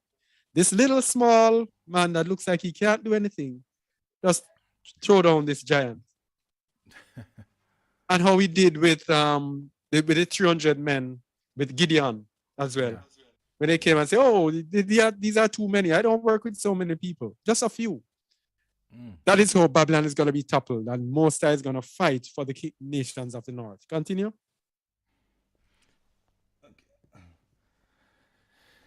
And I'll give thee the treasures of darkness and hidden riches of secret places, that thou mayest know that I, Yahuwah, which call thee by thy name, I am Alua of Yasharal. For Yaakov my servant's sake, and Israel my elect, I have even called thee by thy name. I have surnamed thee, though thou hast not known me. All right, so hear this now. Hear this now. For Jacob my servant's sake, and Israel mine elect. So all of this thing about Babylon and Babylon being destroyed, it is what? For our sakes. So that is why we have to come out, because he's doing this for us. But only those of us who have emunah, who are obedient. And are obedient. Because it takes emunah to actually leave all that you've built up all your life and to just flee. Yes? To somewhere else. And for some of us is not even living a very life far substandard life. Yes, we have Yeah. time that we can even put up a structure in the field or in the mountain somewhere. Yeah. But it is for our sake. Verse 5. I someone in the comment is saying that the seal of the Most High is on us, but that is not gonna change, our duty to obedience, because the seal of the elect means that obedience, they obey Yahweh's voice. Ah, We can't change that. You cannot equate seal to disobedient. It's impossible. ah, It's like trying to mix water and oil. It doesn't work together. So yes. if the seal is placed on you, if you have Yahweh's seal, the hallmark of it is your obedience to His Ah, voice, all the time, not sometimes, all the time to your very end. That is gonna be the hallmark. All right. thank you very much, Samuel. He will not seal someone who is not totally obedient to him. The persons who will be sealed are those who have emunah or faith and those who will be obedient. It's not going to seal a disobedient person. All right? No. Yeah. We don't have his seal. You don't know if you have his seal. Yes? Yeah. He knows who is sealed. He knows his elect. We don't know. I don't know if I'm elect. I don't know if I'm going to make it into the kingdom. Yeah. I cannot tell you that. Only the Most High knows. And it is my duty to make sure that I do what he says to ensure that I am sealed. That's it. That's it. The one that knows, the one that, the commander himself. Imagine. The commander says, if you honor me, I'll make sure when we return home, you get all these treasures. I mean, whose word would you prefer than the commander in chief? Whose word? So what did Yahusha say? He who endures to what? To the end. So you are enduring to the end in emunah and in obedience, the two things. That's what you need to get through. Yeah. Um, let me get this. I'm looking for something here to actually a precept to deal with that. All right. Remember the promises.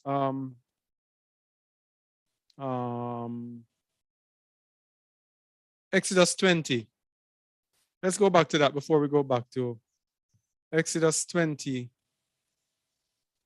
As you were speaking about that.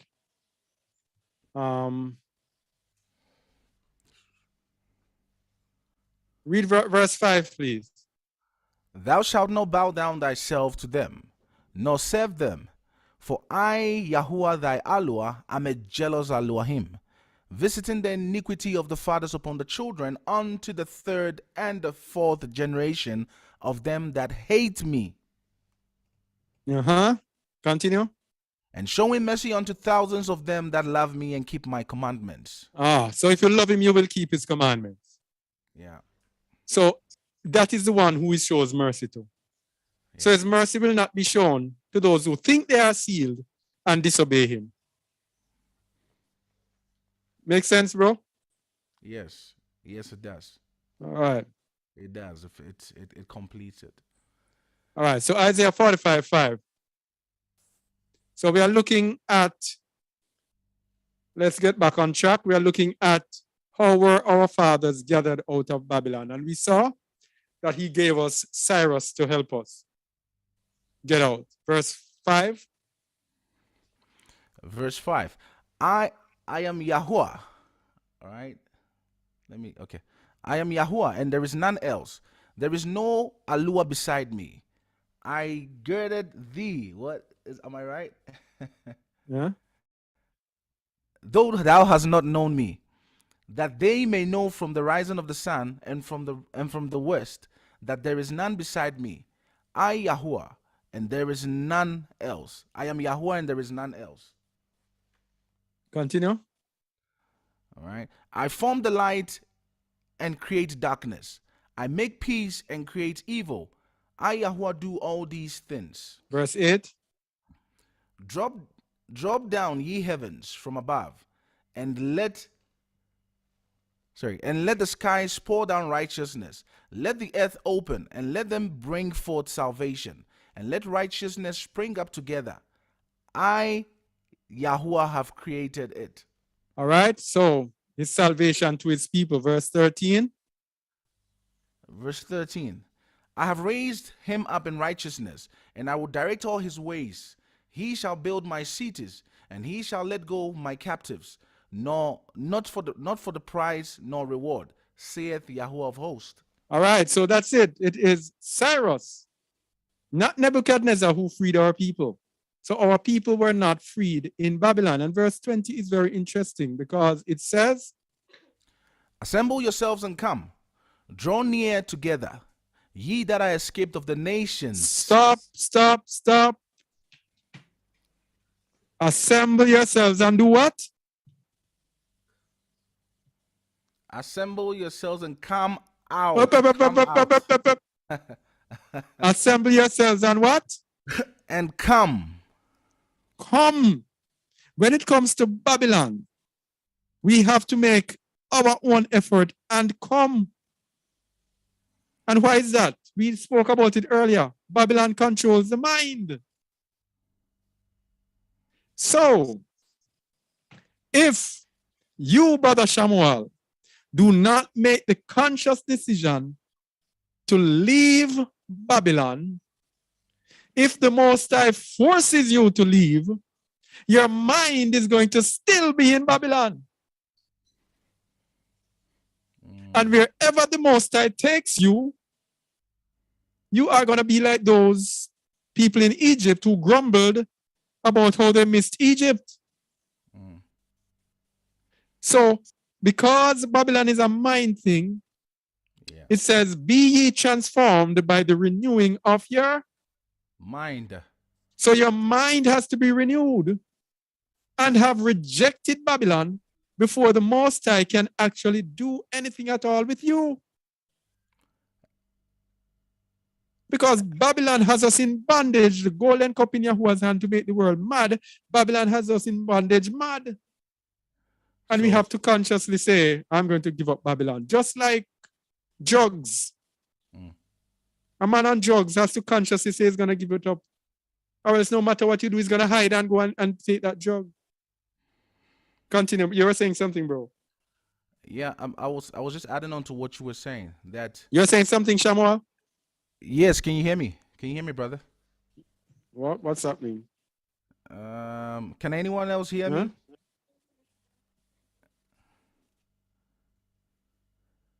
I think Brother Kazak's bandwidth is a bit Can anyone hear me?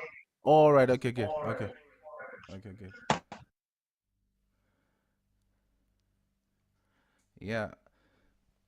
I was gonna say that renewing of the mind is like repentance, all right? We know repentance is accompanied by what? By actions. You don't renew mind and then you sit there. No. We see it in your deeds. And what deeds are we talking about? Our obedience, all right? Our obedience towards the word of Yahuwah, the word which is the Ruach, the Spirit. And so when we say we have a renewed mind, that means that we are accompanied by being obedient and following. Because I know the habit that Babylon has taught us is that we have to figure everything out.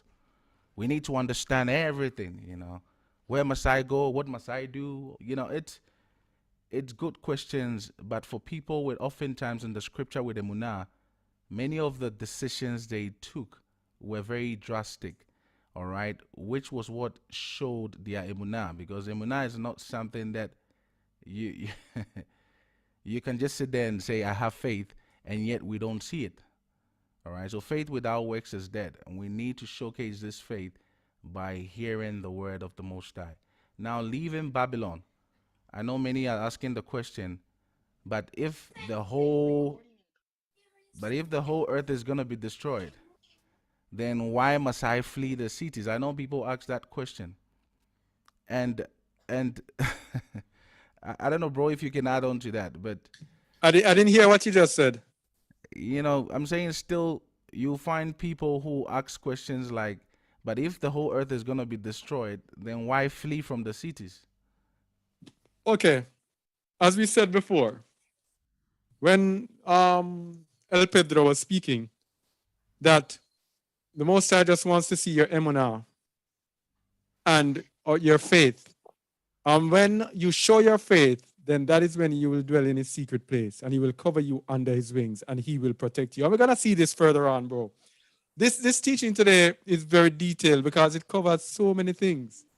I mean, the question that I ask, if we go right through, follow it right through, we're gonna see all the questions being answered. All right, so we're gonna cover that. You were saying something?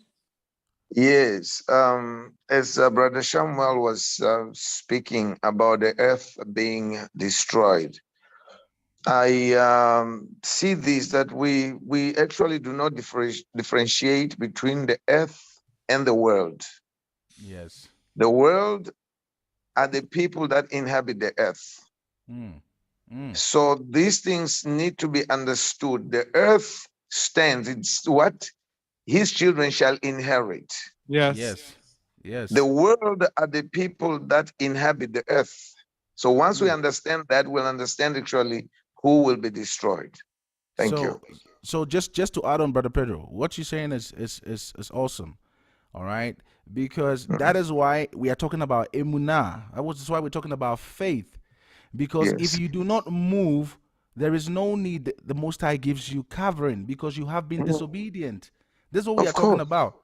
Because you don't know the wisdom in Yahweh's salvation. You cannot understand Yahweh's salvation. This is a mystery. You should leave him to be Yahuwah. Yours is to just abide by what you understand in his word. What he's saying to you says move.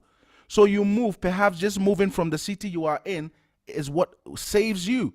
You don't know. So the You whole see? yes, brother.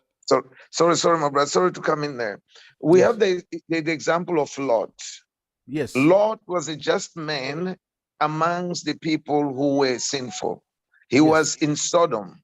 Yes. But then it was necessary for him to come out in order to save his life. Had Bro, he we're gonna remained, go there. oh, okay, all right, okay, bye-bye. Yeah, I'm telling yeah. you, yeah, I'm telling you that we cover a whole lot today. That's why I'm saying I Okay. want to care about the We, time. we're going all out. Yeah, this one is too important to kind of contract anything. Yeah. All right. So it says, assemble yourselves together and come. And as we said, the come there is we have to make the decision. The Most High does not want anyone who has a mind in Babylon, and then you come to him with your Babylonian mindset. He wants people who actually vehemently abhor Babylon. So that is why you have to come out of her. Yeah. Draw near together, ye that are escaped of the nations. Those that are escaped of the nations, you're going to leave the nations escaped. It's not people who he pulls out.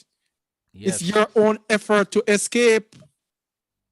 Maybe you need to look at the definition of escaped just for people like me, please. Okay, I haven't looked at it.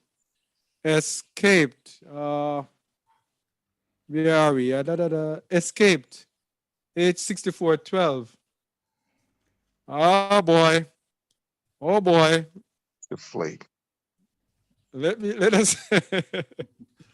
Oh boy. Oh boy. Oh boy. Oh boy. Look at this.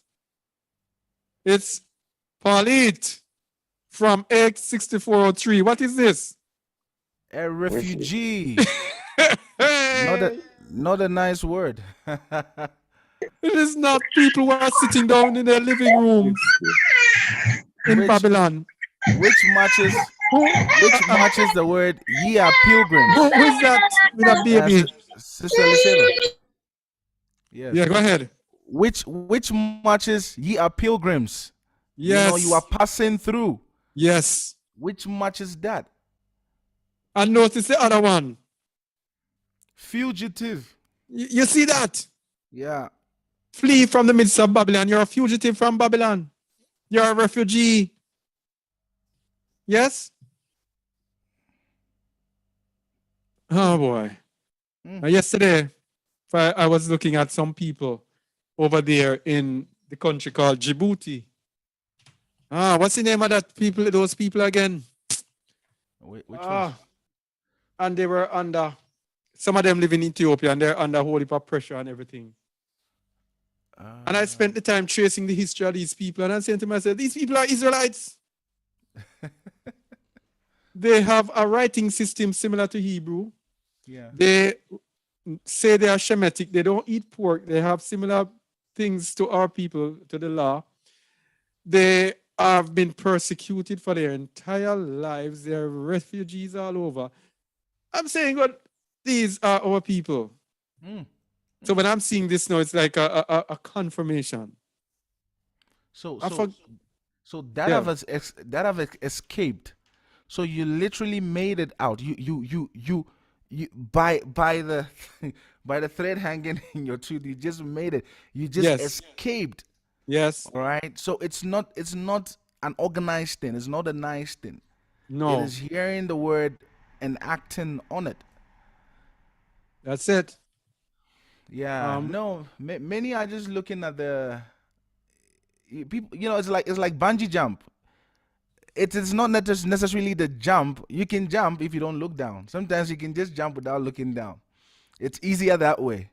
But oftentimes people go stand at the edge and then they look down and then they are intimidated. And many are looking at the hardships, right? They've assumed all these hardships, but we forget that Yahuwah is saying, I, Yahuwah, I. Your reliance and our reliance have to solely be. Now, this is where many of us are struggling how to hand over full authority, full trust, and full emunah in Him. This is how we know that we really actually don't 100% believe and trust in the Most High as we think we do. This is where we are tested because you are going to know because Yes. the word says trusting Yahuwah with all your what? All your heart, All your heart and with all your what? all your mind, and all your soul. That's it. And now you are seeing, you are finding it difficult to jump. Now you can see you are being tested for you to examine yourself to know whether you are really saying, you are really, really believing that which you are proclaiming with your mouth. Because many are confessing with their lips, but their hearts are really far from Him. Yes. And this is where we are going to see it in these latter times. Because Yes. each man is going to be tried in this fire. Each man is going to be tried. No man is going to go untested. It's a lie. You would know at the end when you are tested by your works that come out. That is, if any works is going to come out. So this is where you put your money, where your what, where your mouth is. That's pretty much it. Yep. So we have hence proved that our fathers were gathered.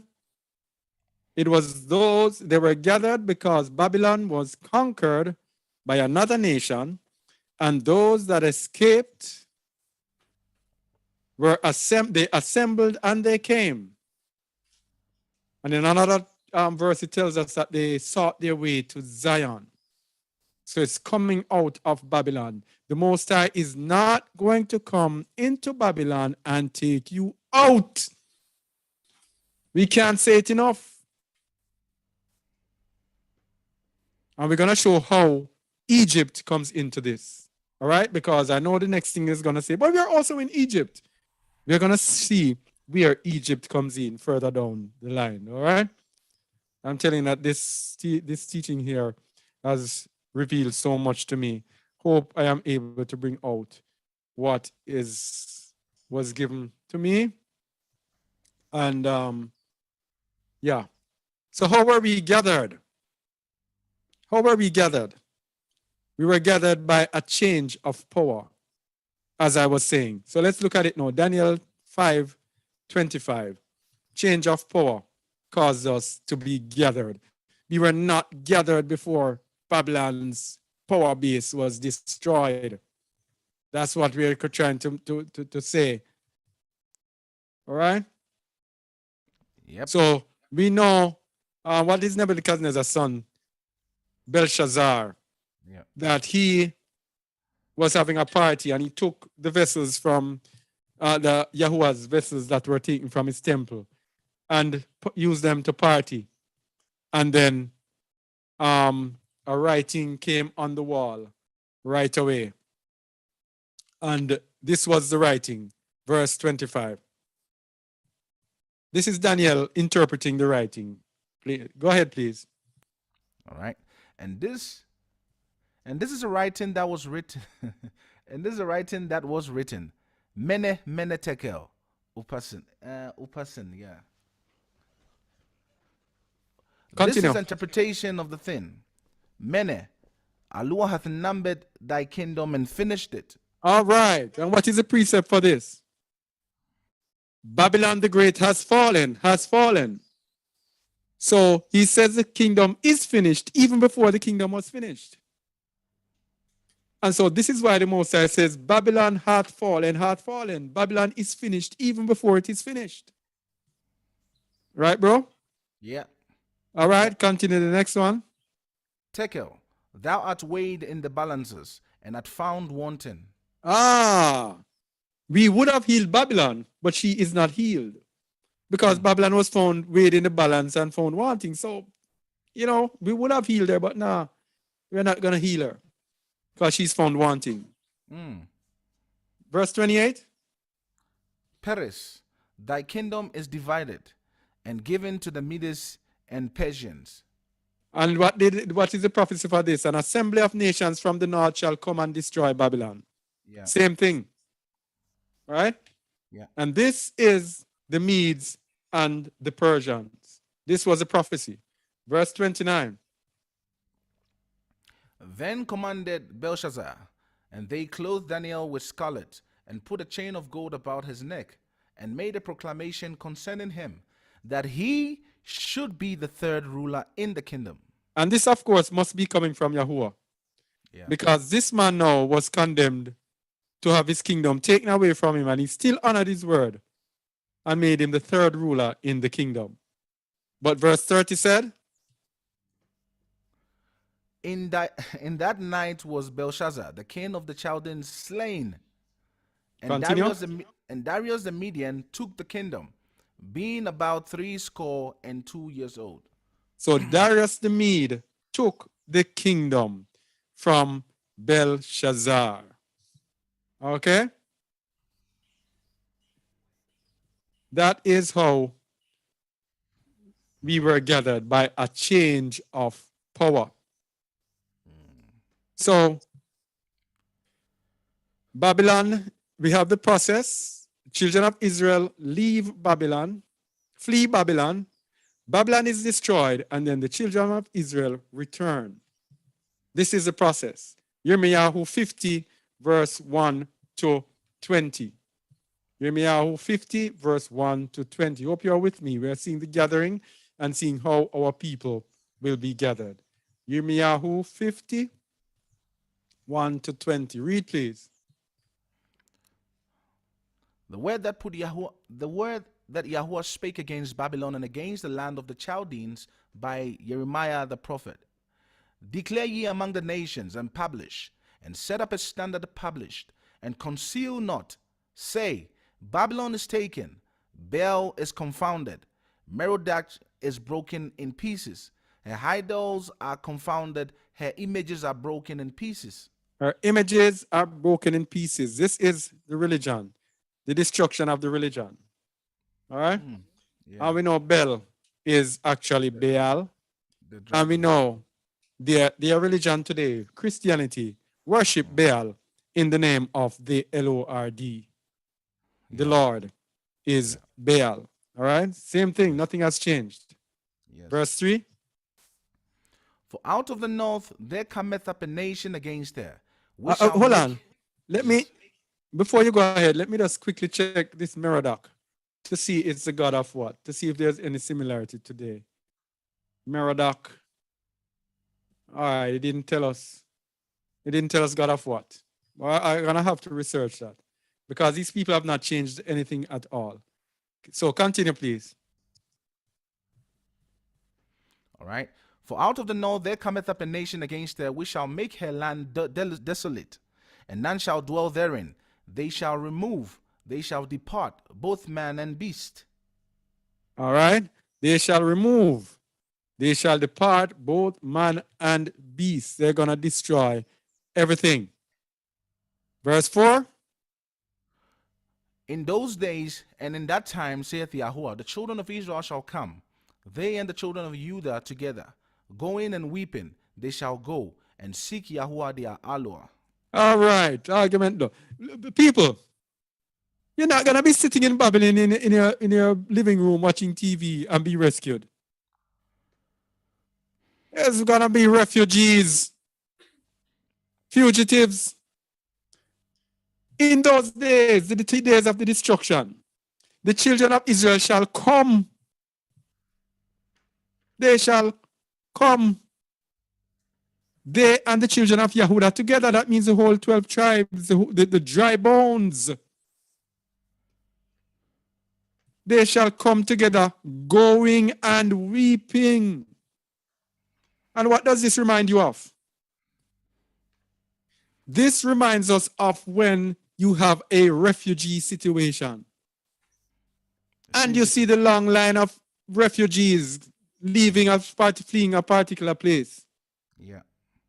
Right? Yes. And they are weeping and they are sad, not knowing what is going to happen. This is the picture. Verse 5. They shall ask the way to Zion with their faces Thitherward. thitherward, saying, Come, and let us join ourselves to Yahuwah in a perpetual covenant that shall not be forgotten.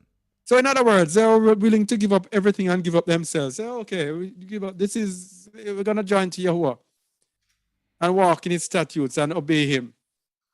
Yes? They give up themselves, but first they shall come, which means a conscious decision on their part to flee Babylon. And they shall go and point their way to Zion. Verse 6. My people have been lost sheep. Their shepherds have caused them to go astray. They have turned them away on the mountains. They have turned them away on the mountains. They have gone from mountain to hill.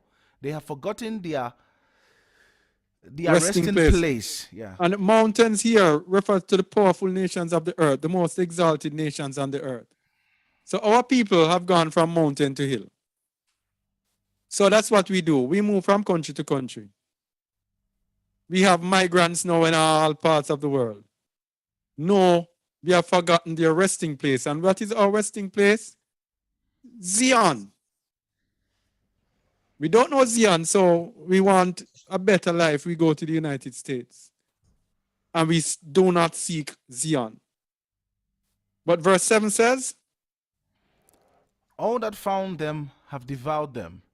And the adversaries said, We offend not, because they have sinned against Yahuwah, the habitation of justice, even Yahuwah, the hope of their fathers. So this is what these people do. They say, hey, these people are in captivity. They know our business and we don't know. When we speak to our people and tell our people about how we are in captivity, they don't want to hear that. But the people who have us in captivity, they know. And they say, we are not offending because they have sinned against Yahuwah. Therefore, whatever we give them, that is what they deserve. But what does the Most High say? Verse 8. Remove out of the midst of Babylon, and go forth out of the land of the Chaldeans, and be as the he-goats before the flocks. How many times are we saying this, people? He's saying to remove, flee, be like refugees and leave. Yes? Just leave with a few of your belongings and whatever, and leave. I will take care of you. Verse 9. Remove out of the midst of Babylon. Okay, verse 9. 9. For lo, I will raise and cause to come up against Babylon an assembly of great nations from the north country, and they shall set themselves in array against her. From thence she shall be taken.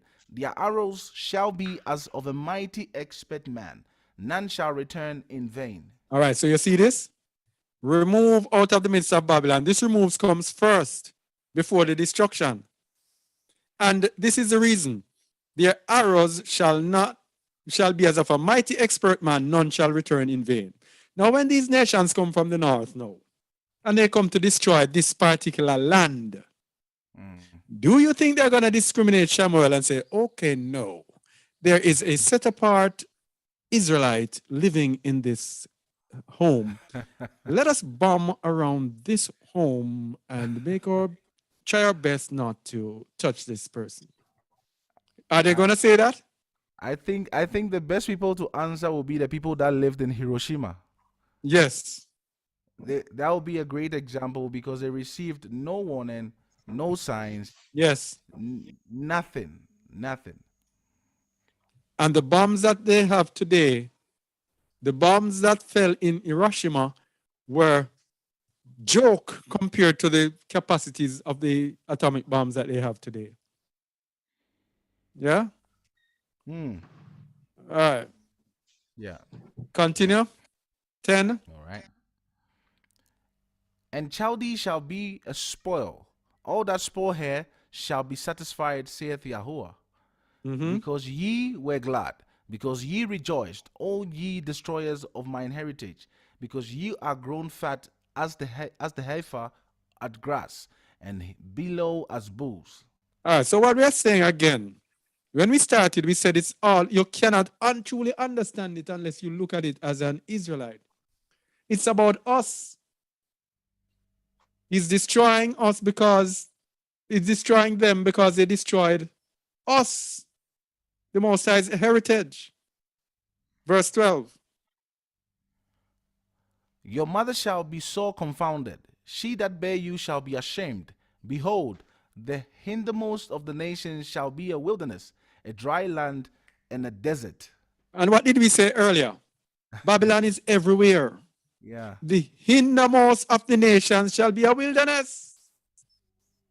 So it's going to be destruction all over. And the hindermost means the forest. The most remote shall be a wilderness. It's a destruction for wherever the Babylonian system is. Verse 13.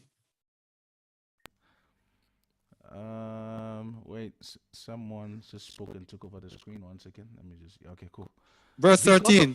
Because of the wrath of Yahuwah, it shall not be inhabited, but it shall be wholly desolate. Everyone that goeth by Babylon shall be astonished and hiss at all her plagues. Wow, Continue. this sounds like nothing will be left, no stone will be left unturned in Babylon. Yep.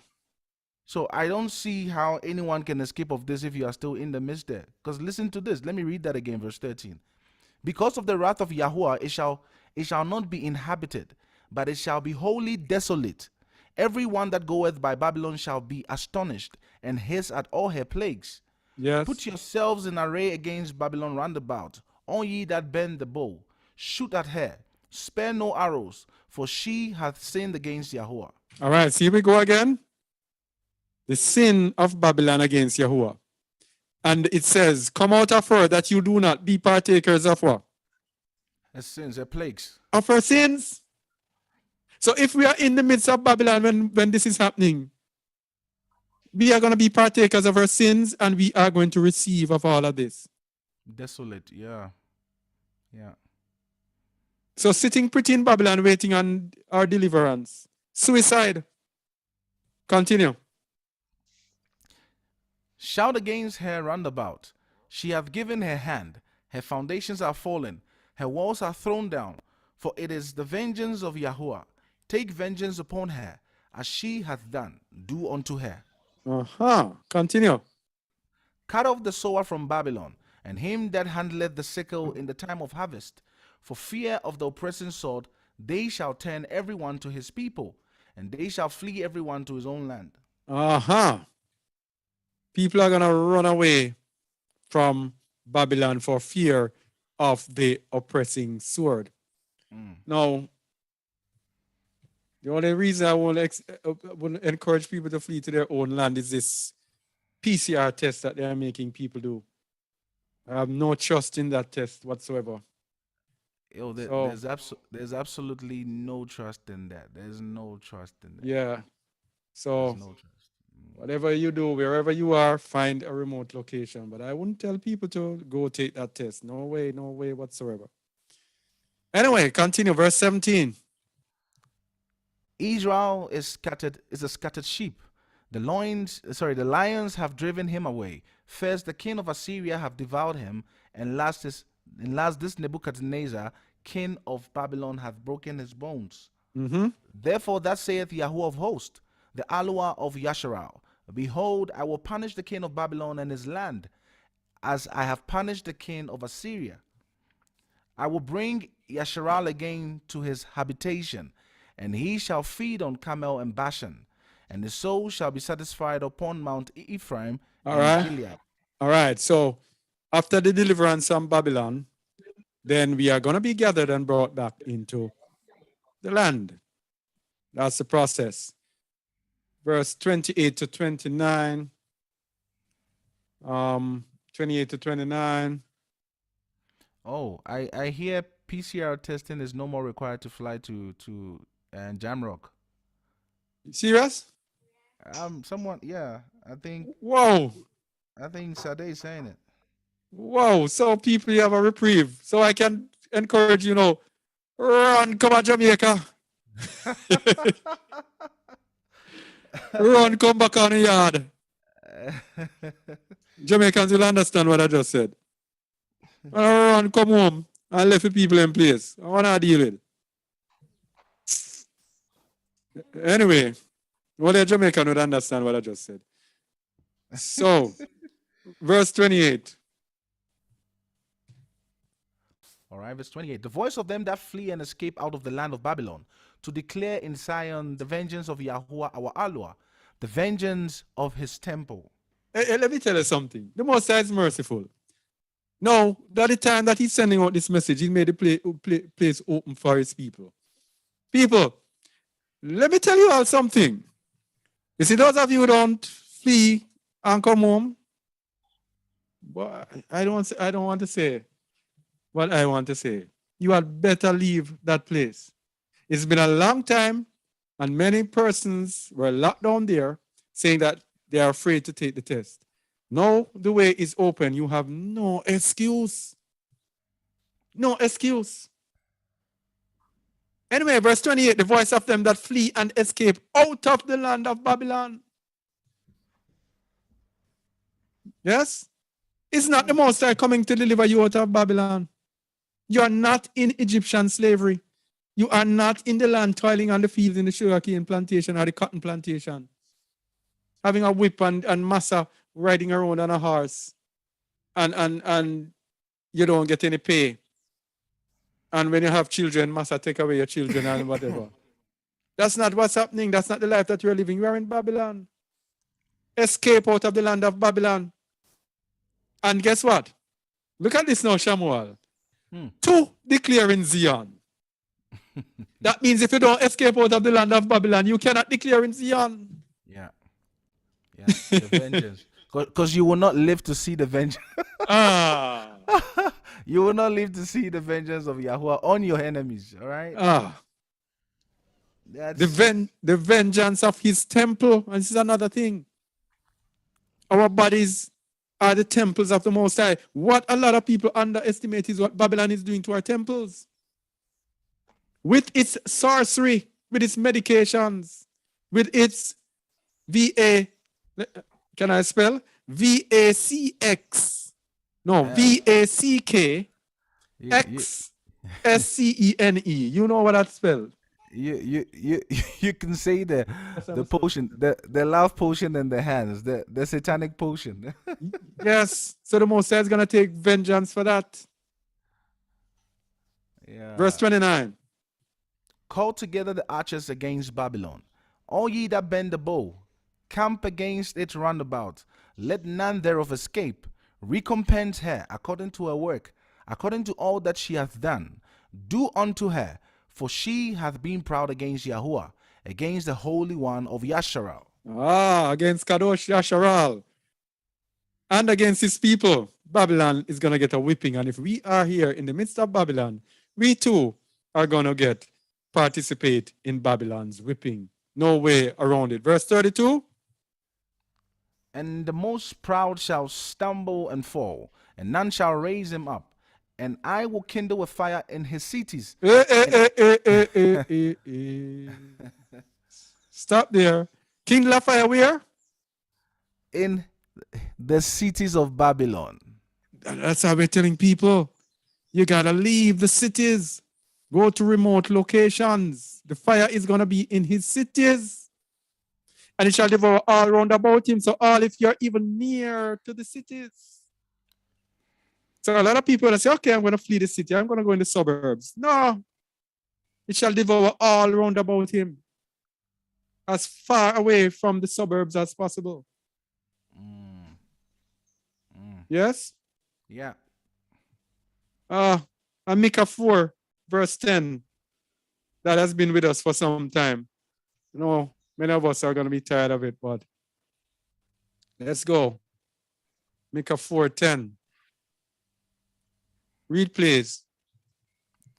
Be in pain and labor to bring forth, O daughter of Zion, like a woman in travail. For now shalt thou go forth out of the city. and Out thou of the shalt- where? Out of the city. Hey. And thou shalt dwell where? And thou shalt dwell in the field. Hey. Continue. And thou shalt go even to Babylon. Hey, so you're There- going to be in Babylon. But you're not going to come out of the cities of Babylon and dwell in the field. Yeah. Yes? You're going to flee. Flee as far away from the built up areas as possible. Yeah. And not participate in Babylon's system of buying and selling. Yeah? Yeah. There shalt thou be delivered. Continue. All right. There shalt thou be delivered. There Yahuwah shall redeem thee from the hand of thine enemies. All right. So, guys, we're going to show how he's going to redeem you. We're going to look at this process. When you leave and flee Babylon, go in the field, then there is the second part to it. This teaching is very, very revealing, as I said. So, how did he promise we would be gathered in the end time? How did he promise about our gathering? Scriptural promise of our end time gathering. It is the book of Yasharal 20, verse 33. How will we be gathered? Read, please. As I live, saith Yahuwah Alua, surely with a mighty hand and with a stretched out arm and with fury poured out will I rule over you. And I will No, bring... you see, verse 34. Verse 34 is a gem, you see? Yeah. Verse 34 is a diamond in the rough, as they call it. Read it slowly, because it's going to bring out a whole a revelation. Read it slowly, please. All right. And I will bring you out from the people. All right, And hold will- on. Remember when we had started, we talked about come out, and I said, remember when we speak about this later on? Yes. That is the Yes. connection now. Read 34 again. And I will bring you out from the people, and will gather you out of the countries wherein ye are scattered, with a mighty hand, and with a stretched out arm, and with fury poured out. Continue. And I will bring you into the wilderness of the people, and there will I plead with you face to face, Continue. like as I pleaded with your fathers in the wilderness of the land of Egypt, so will I plead with you, saith Yahuwah Elohim. So we have an Egyptian gathering. Very important. We have an Egyptian gathering. Continue. All right. Saith Yahuwah. Verse 37. 37, okay. And I will cause you to pass under the rod, and I will bring you into the bond of the covenant. Mm-hmm. And I will purge out from among you the rebels Mm-hmm. and them that transgressed against me. Uh-huh. I will bring them forth out of the country where they sojourn, Uh-huh. and they shall not enter into the land of Yasharal. Mm-hmm. And ye shall know that I am Yahuwah Sabaoth. All right. So what we're going to do, we're going to look at the process that we just described a while ago. And that very valuable verse was at 34 that we say is so precious. Let's look at that verse right now. The process. Yasharal 20:34, and I will bring you out from the people, and will gather you out of the countries wherein you are scattered, with a mighty hand and with a stretched out arm and with fury poured out. So the process, the first step in the process is to bring you out from the people. That's what we're going to look at first. Bring you out. What does that actually mean? And then he will gather us out of the countries in which we are scattered. That's the next part. And then he will bring us into the wilderness. Then he will pass us under the rod and purge out the rebels and bring us into the bond of the covenant. And then we will enter into the land. So the first step of the process, we're going to show what bring you out actually means. Meaning of bring you out from the people. Because many people believe that the bring you out means he's going to physically come and take you to bring you out. That's what most people believe. That's what all of us, most of us, almost all of us believe. Yeah. That's what I believed. But we're going to see the meaning of bring you out. Meaning of bring you out. Many, many meanings. But the meanings that we have in block letters is what we want to look at. Meaning of bring you out. Bring forth out. All right? He will bring you forth out. So that sounds like he will come and take us out. But he will cause you to depart. Another one, he will draw forth. If he draws you forth, it does not mean he's going to come and take you out. Fetch forth out. How does he fetch you forth out? With his word. Now the next one. He will able to cause to let go abroad. So he will make you able to go abroad. He will cause you to go abroad. He will let you go abroad. That does not necessarily mean he's going to send somebody for you. He will cause you to. So he will cause you to leave. That's why I said flee. You make your own decision to flee. He will able to cause you to be able to cause to, and to let go abroad, to let you go forth, to let you go on, to let you go out. Yes? He will pull you out. That does not necessarily mean he's going to literally pull you. He will pull you forth with his word. But here's the other one now. Send with commandment. So to bring you out is to send you with commandment. You get a commandment to flee, and so you flee. That means he brings you out. It doesn't necessarily mean he sends somebody to you to actually take you in, take you out. He will send you with commandment, and that commandment will enable you to flee as he commanded.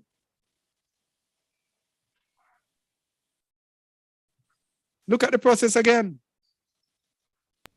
So will cause you, will send a commandment for you to flee from Babylon.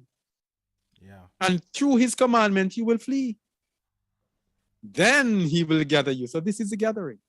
That's happening. You're going to first flee Babylon before you can be gathered. You will not be gathered in Babylon. You have to first flee Babylon. Yeah, you with me, bro? Yep. Yep. Make sense? It's a process. If you don't take the first step, you cannot meet the second one. All right. As simple as that. And if you look at the verse, you see it is this. That's why I put the verse up there so no one can say. You can use it for reference. Look at it. Bring you out from the people, and they will gather you out of the countries where you are scattered. It's a process. All right. So the question again, will we be gathered in Babylon? That's the question. Will we be gathered in Babylon? We still have to be delivered or gathered out of Egypt. But first, we must be brought out of Babylon, or we must flee Babylon first. Hmm. So let's look at the gathering, the wilderness, and his protection. Yeah? The gathering, the wilderness, and his protection. You have something to say? No. I was just coughing, sorry. Devarim 32, 10 to 12. Devarim 32, 10 to 12. Read, please. He found him in the desert land and in the waste howling wilderness. He led him about. He instructed him. He kept him as the apple of his eye. All right, so hear this. He found him in a desert land. This is when we have fled Babylon. Yes? This is when we have fled Babylon. Then he will then lead us about, instruct us, and keep us as the apple of his eyes. This is what's going to happen in the wilderness after we have fled Babylon. Verse 11. As an eagle stirreth up her nest, fluttereth over her young, spreadeth abroad her wings, taketh them, beareth them on her wings. So Yahuwah alone did lead him, and there was no strange God with him. So that is his protection, his leading with us after we have fled from the midst of Babylon. Revelation 12, 10 to 17. And we're going to see this gathering and wilderness in Isaiah 12, 10 to 17. Gonna see many scriptures coming together, and it's all gonna make sense. At least it does to me. Hope it does to you. I hope we're able to move over. All right, Isaiah 12, verse 10. Read, please. All right. And I heard a loud voice saying in Shamayin, now is come salvation and strength, and the kingdom of our Lua, and the power of his Mashiach. For the accuser of our brethren is cast down, which accused them before our Alua day and night. All right, has Satan cast down. And we know the time we are in right of this proximate time, because this Revelation 12:1, this was fulfilled September 23rd, 2017 in the heavens. So we know we are right in that region. And it says Satan is cast down. And let's see what's going to happen when Satan is cast down. Verse 11. And they overcame him by the blood of the Lamb and by the word of their testimony. And they loved not their lives unto the death. All right. So if you're not tested, how do you have a testimony? This is how we're going to overcome him. They are not going to love their lives unto the death. What we have is us in Babylon now, comfortably in Babylon, loving our lives unto death. Yeah? Afraid and unwilling to leave Babylon. While we look on television and we see the refugees and we say, oh, such a pitiful set of people.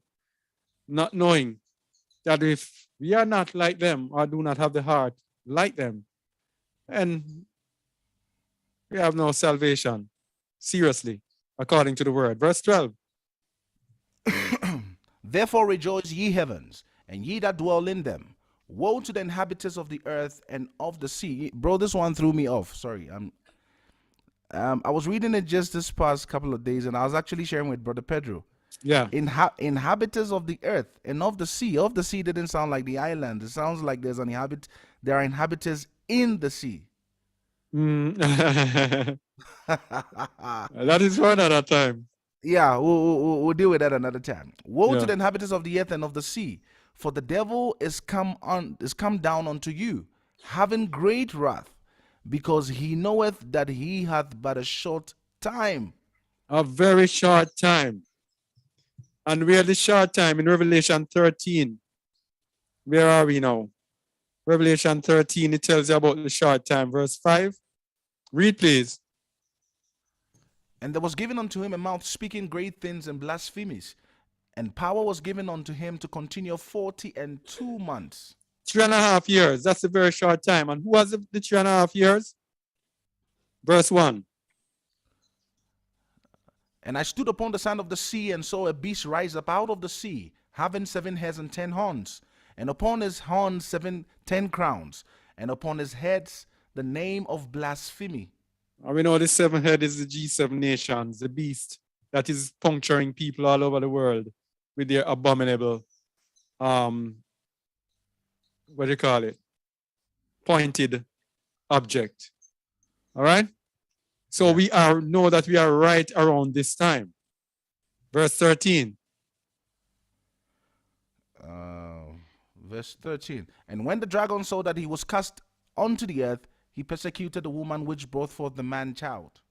He's going to persecute the saints of the Most High. It's not been shown yet, but this is what's going to happen. And verse 14. And to the woman were given 2 wings of a great eagle, that she might fly into the wilderness, into her place, where she is nourished for a time, and times, and half a time, from the face of the serpent. All right, so here is the thing now. This is those who have fled from the midst of Babylon. Yes? They are going to be taken into the wilderness for the same 42 months. Time, 1 year. What? Somebody needs to be muted.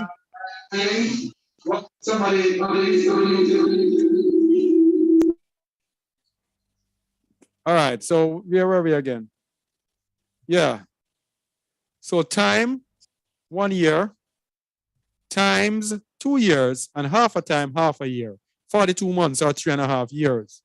So this is the protection that we're talking about. So the people who actually flee into the wilderness are actually those, or flee out of the midst of Babylon, are those who are going to be protected from the wrath of the devil. Yes? Yes. But there are many believers who are not going to flee, because this Babylon is a process. Because Babylon first, you're going to have a great tribulation in Babylon before Babylon is destroyed. Babylon will not immediately be destroyed. And I think I wanted to actually do a teaching on that, but this one came up. I had planned to do it this week, as I said from last week. And I said, Yahuwah willing, and it was not his will for it to be done this week. So there's going to be damage. So people who refuse to leave will go through great tribulation, and then Babylon will be suddenly destroyed. All right? So that's the nourishment and the protection from the great tribulation and from the destruction of Babylon. And verse 15 says, And the serpent cast out of his mouth water as a flood after the woman, that he might cause her to be carried away of the flood. Continue. And the earth helped the woman, and the earth opened her mouth and swallowed up the flood which the dragon cast out of his mouth. All right, And so it's nature that is going to help. The earth that's going to help his people. And we're going to look at wisdom of Solomon after this and see again a confirmation that the Most High is going to use nature to help to protect his people. Verse 17. And the dragon was wroth with the woman, and went to make war with the remnant of her seed, which keep the commandments of Allah and have the testimony of Yahushua HaMashiach. In other words, after these people have fled from the midst of Babylon, the enemy is going to try to get them, and the Most High is going to protect them. But then the Satan, the devil, is going to turn his wrath upon the remnant of believers who refuse to flee. Yeah. Yes. Yes? Yes. It's a what do you call it? It's a freebie. I mean, we'll take their lives at any time, because obviously the devil will be angry that Yes. he couldn't find the remnant. So, yeah, all that are left here, let me just deal with you once and for all. That's His wrath is going to come down on them. yeah. And let's have confirmation of this process. Wisdom of Solomon 5:15. Confirmation of this process. Wisdom of Solomon 5:15. Read, please. All right. But the righteous live forevermore. Their reward also is with the master. It's with Is with Yahuwah. Yahuwah. Yeah, it's with Yahuwah, and the care of them is with the Most High.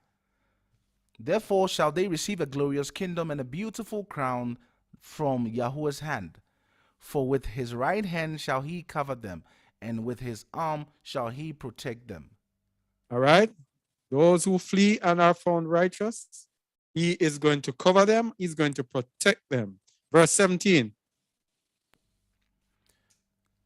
He shall take to him his jealousy for complete armor, and make the creature his weapon for the revenge of his enemies. He shall put All on right. righteousness as a breastplate, and true judgment instead of an helmet.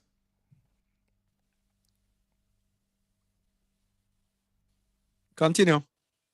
All right. He shall take holiness for an invincible shield. Can you hear me? Can you hear me, bro? Yes, yes, yes. Okay. His severe wrath, Continue. shall he sharpen for a sword, and the world shall fight with him against the unwise. Then See shall that? the world. Yeah. The world shall fight with him. Yeah. All right. Against the unwise. Yeah. Verse 21. Then shall the right aiming thunderbolts go abroad, and from the clouds, as from a well drawn bow, shall they fly to the mark. 22. And hailstorms full of wrath shall be cast out of a stone bow, and the water of the sea shall rage against them, and the floods shall cruelly drown them. You see that? The Most High is going to use nature to deal with these people in the end. Verse 23. And this is so true, because the Project HAP. I mean, those that follow technological news and stuff. You know HAPA, right? This is where they are going. The climate wars. That's exactly what they are doing right now. Yes. And it's already begun. It's gonna get terrible. I mean, from where I am, the part of the world that I am, I mean, there's been floods, crazy floods and storms that are happening here. Buildings breaking down, just earthquakes, like literally. All right. So they are already in the process. They are doing it. Weird thunderstorms and lightnings and things we've never seen before. All right, are happening currently. So this is what Wisdom of Solomon is actually talking about. Verse 23. So that would be like when they're saying that Satan shall cast out water after the woman. Yes. So they use harp to create all of their evil. Of those things. Yeah, evil, wicked things. Yeah. That's it. Verse 23. Yea, a mighty wind shall stand up against them, and like a storm shall blow them away.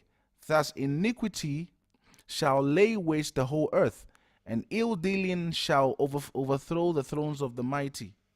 Right. So that's it. The Most High is going to protect his people and use the nature to deal with them. So what we have here, let me just tell you point blank. The Most High is not going to come and gather us in our comfort zone. No way. It has never been done before. The children of Israel have never been gathered while they're sitting comfortable and pretty in Babylon, loving Babylon, and having their mind set on the things of this world and Babylon and making it in this world and school and college. And the Most High is not going to deliver us like that. The Most High has to take us out of our comfort zones.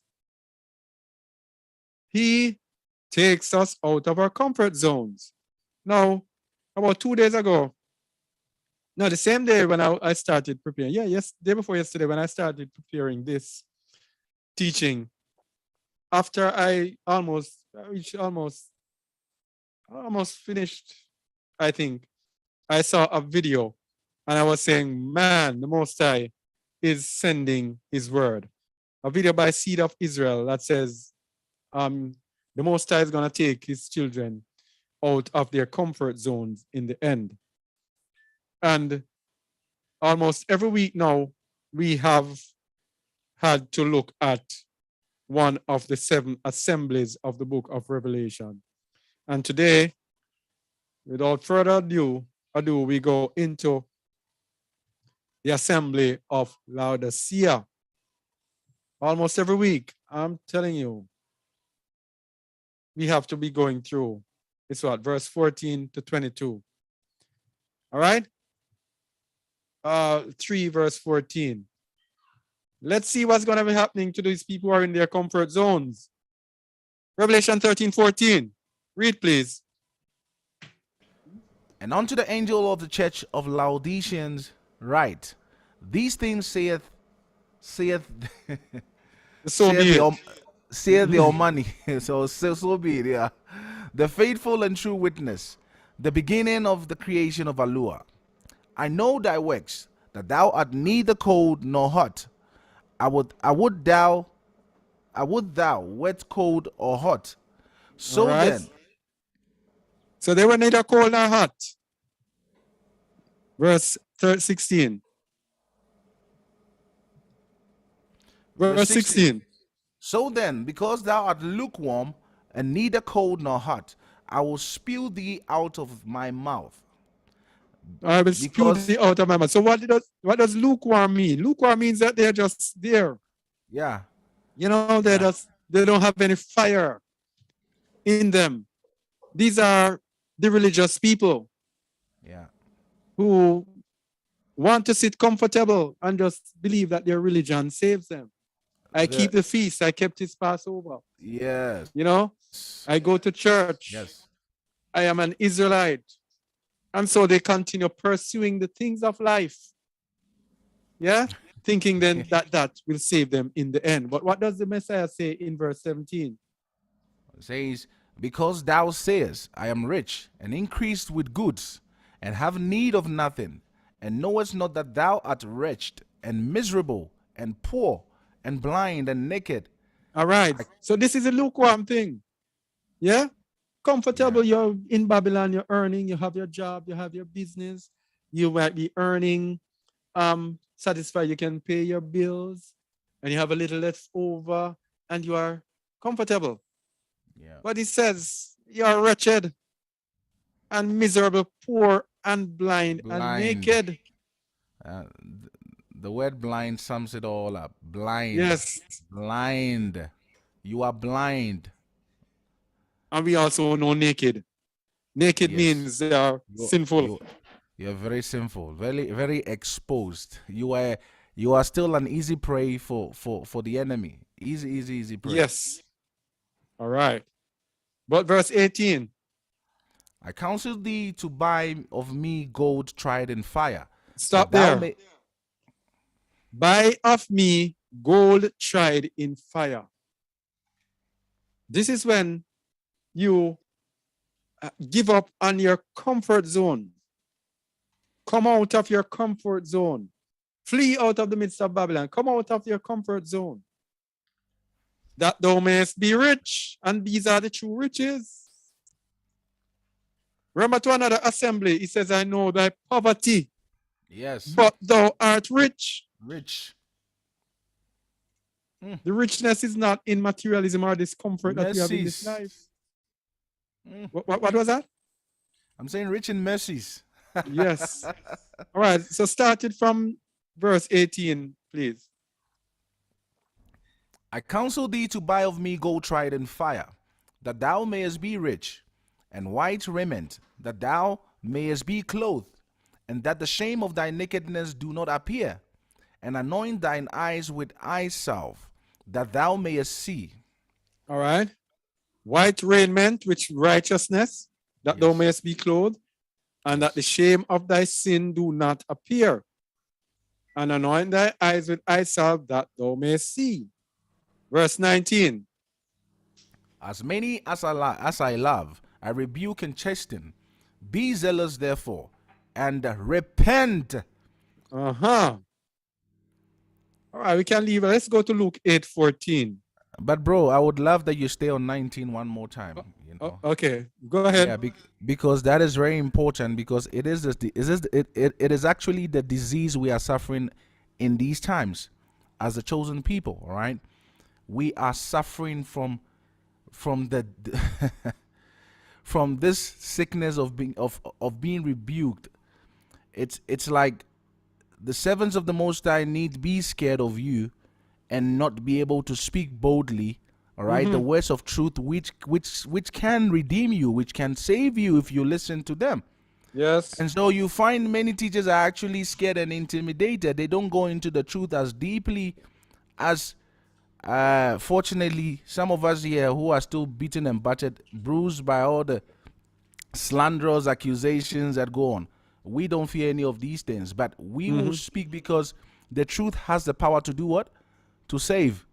This is what we're talking about. When you are called out doesn't mean you are hated. And let us take it. Let us take this word because this is very important. And that's why we are being told in red captions, as many as I love. Rebuke means love. It's not hate. Yes. Correction doesn't mean hate. It means love. All right? And it's not only rebuke, it means it's chasten. And chasten is correction and discipline, right? And discipline, yes. Discipline. And it says be what? Be zealous. Be zealous. When you are corrected, when you are called out, you still come forward and you say, you know what? Hey, brothers, I didn't even know that. Hey, sister, I didn't even know that's what I was doing. I'm sorry. Hey, thank you for the correction. And then you move on. This is what it means to be zealous for the Most High. Because you want to get in at all costs. Don't look at these things. When you take offense to rebuke, it means what? It means actually the correction that is being brought to you is actually true. That is why you take offense to it. So let us be zealous, therefore, right? And repent. Shalom. All right. Lucas 8:14. Taking us out of our comfort zones. Lucas 8:14.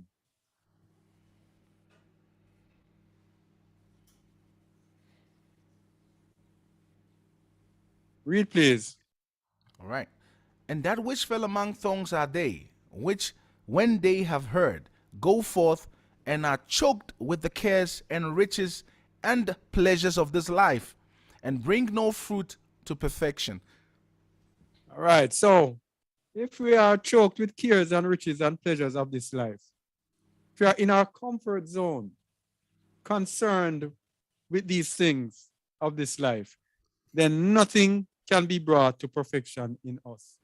We are going to sit down in Babylon, rooted and grounded in it, and will not want to move. And of course, you thought you would have escaped it, but you cannot escape Luke 4, Luke 21:34. Every week it seems we have to have this verse. You couldn't escape it today. We got to give it to you. It's that time. Yes, man. It's that time again. The comfort zone. This verse. And take heed to yourselves, lest any time your hearts be what? Overcharged with surfeiting and drunkenness and cares of this life, and so that day come upon you unawares. This is why many of us are going to be sitting in Babylon. And this is why many of us are sitting here saying, oh, no, flee from the midst of Babylon. Where should I go? Everywhere is Babylon. Okay, I'll just sit and wait. And they say, why? Surfeiting, which means the gathering of excess. And this is what Babylon gives you. Babylon programs you to never be satisfied with what you have. You keep going after excess. And drunkenness. Babylon is a golden cup to make the earth mad. Drunken, to make you drunk. To make you blind. Pride. To make you not care about your salvation. To make you want to partake so much of this life and carried away. Yes? And deceived. Yeah. And it says, and cares of this life. So all of these things, you're caring about this life. Oh, I have to do this. Why can I do this? That's how the day is going to come upon you unawares. Yeah. Yes? The only way to get rid of these is to flee from Babylon. As long as you're in Babylon, these three are going to be over you. And verse 35 says, for as a snare shall it come on all them that dwell on the face of the whole earth. So this is our comfort zone. Right? But what is the advice? Yeah. It says, watch ye therefore, and pray always, that ye may be accounted worthy to escape all these things that shall come to pass, and to stand before the Son of Man. to escape everything. You have to literally escape. You have to literally flee out of the midst of Babylon. All right, so we're saying this and saying that. We're talking about us now. And, people might say, oh, what is asking us to do? We will wait. But we know the Mashiach. The Mashiach. In 1 John 2:6, it says, he that saith he abideth in him ought himself so to walk, even as he walked. And in John 15:4-6, it tells us that we should abide in him. And he even told us that if we do not abide in him, we are like a branch that is ready to be burned. Yeah. And he also said, without him, we can do nothing. So we have to go back and see what example did the Mashiach set. And the example that he set, in this famous verse, foxes have their holes and birds of the air have their nests. I'm just paraphrasing, right?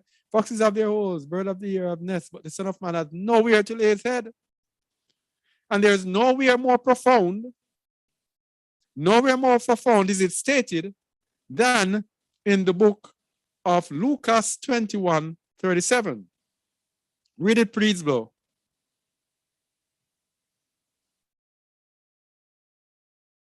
And in the daytime he was teaching in the temple, and at night he went out and abode in the mount that is called the Mount of Olives. He abode in the mount that is called the Mount of Olives. And if we look at the meaning of abode, you see where I have middle voice here. Read it, please, bro. All right. To pass the night properly in the open air. No tent. The Mashiach. Wait, look, the laughing doesn't mean that we are mocking what we are reading, but the laughing shows that, wow, it's a form of shock, being in shock. This, yes, I'm in awe, because think about it. This is your example. This is our example, my example, your example. Now pay attention to where he abode, right? He says to pass the night properly in the open air, abide, to lodge. All right, so he was lodging in an open field. Bro, this is serious. When you don't analyze the scriptures, you can easily not see all these things. You can easily not see all these things. Yes. So if the Mashiach did it, why can't we go and live somewhere else away from our comfort zone? The Mashiach did not live in a comfort zone. He did not. Yes? Yeah. And yesterday, I was went to an ATM, and I was standing in a line. And it was after I had finished preparing this teaching, and I was in the line in the evening, and I heard a video being played on a girl's phone that was behind me. And the voice sounded like Steve Harvey, giving some advice to the people in the world.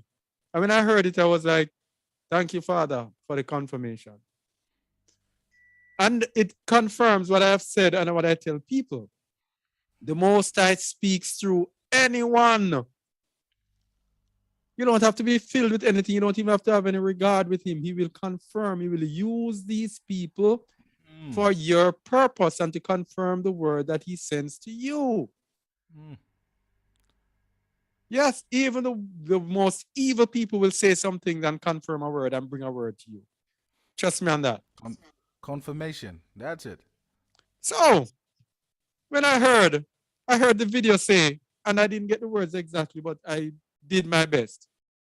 If you are comfortable in your comfort zone, you will fail. If you are comfortable in your comfort zone, you will fail. And I thought about us as believers, and it's the same thing that is in the teaching.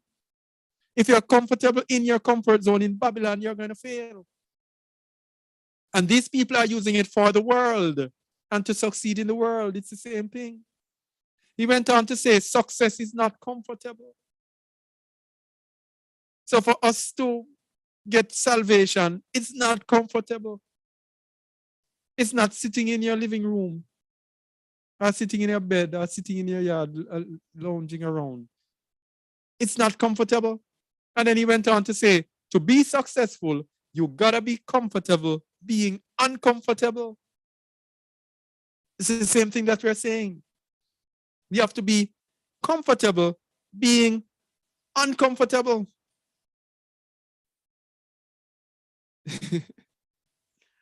So you have to get used to being uncomfortable to be comfortable. It's the same thing with the way.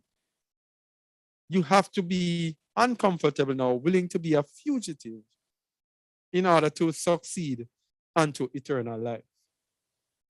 All right? Wow. All right, bro? Yep, Am I? that's it. Oh, okay. That's it. Yeah. All right, so let's get back to the scripture. I just needed that for confirmation. Let's get back to the scripture. Bringing down Babylon and feeding its people in the wilderness. All right? When we're finished, we're supposed to get a good idea of our end time gathering. Isaiah 43, 13 to 21. Isaiah 43, 13 to 21. Read, please. Before the day was I am he, and there is none that can deliver out of my hand. I will work, and who shall let it? Thus saith Yahuwah, your Redeemer, the Holy One of Yasharal. For your sake I have sent to Babylon, and have brought down all their nobles and the Chaldeans, whose cry is in the ships. So it's going to tell you what happened after he brought down Babylon. Continue. I am Yahuwah, your Holy One, the Creator of Yasharal, your kin. Thus saith Yahuwah, which maketh a way in the sea, and a path in the mighty waters. All right, so it's going to show you that after he brings down Babylon, he is going to make a way for you. Verse 17. Which bringeth forth the chariot and horse, the army and the power. They shall lie down together. They shall not rise. They are extinct. They are quenched as tow. Remember ye not the former things, neither consider the things of the old. Behold, I will do a new thing. Now it shall spring forth. Shall ye not know it? I will even make a way in the wilderness, and rivers in the desert. All right, so there we have confirmation again. After Babylon, then it is time for the wilderness. So for us today, we were brought here in Egyptian captivity. These so-called people said they redeemed us, but the Most High said, no man shall redeem you. We were in Babylonian captivity, being trapped in our minds. When we flee Babylonian captivity, then he's going to bring us back into the deliverance of the Egyptian captivity. It's a process. Verse 20. Okay. The beast of the field shall honor me, the dragons and the owls, because I give waters in the wilderness and rivers in the desert, to give drink to my people, my chosen. My chosen. So after we flee from Babylon now, what we are looking at is the wilderness experience coming up next for his chosen. Verse 21. This people have I formed for myself. They shall shew forth my praise. Which people has he formed for himself? The children of Yasharal. So that's why we're saying today this teaching has to be centered and focused on Yasharal. It's not about everyone. When you focus it on our people, then you get the true understanding. Okay? So, the destruction of Babylon is as the overthrow of Sodom and Gomorrah. We're continuing to look at it. The destruction of Babylon as the overthrow of Sodom and Gomorrah. Read, please. Isaiah 13, verse 19. And Babylon, the glory of kingdoms, the beauty of the Chaldees, excellency, shall be as when Alua overthrew Sodom and Gomorrah. All right. So when Babylon is destroyed now, it's going to be akin to Sodom and Gomorrah, because we have one final question to look at. And the question is, so how can he destroy the righteous with the wicked? If we are going to be in Babylon and some of his people are going to be left, how can he destroy the righteous with the wicked?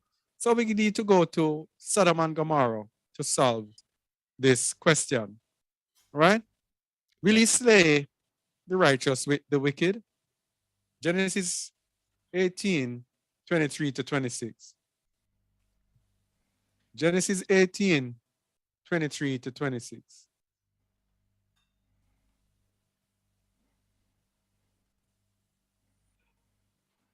Read, please. And Abraham drew near and said, Wilt thou also destroy the righteous with the wicked? 24. Peradventure there be 50 righteous within the city. Wilt thou also destroy and not spare the place for the 50 righteous that are therein?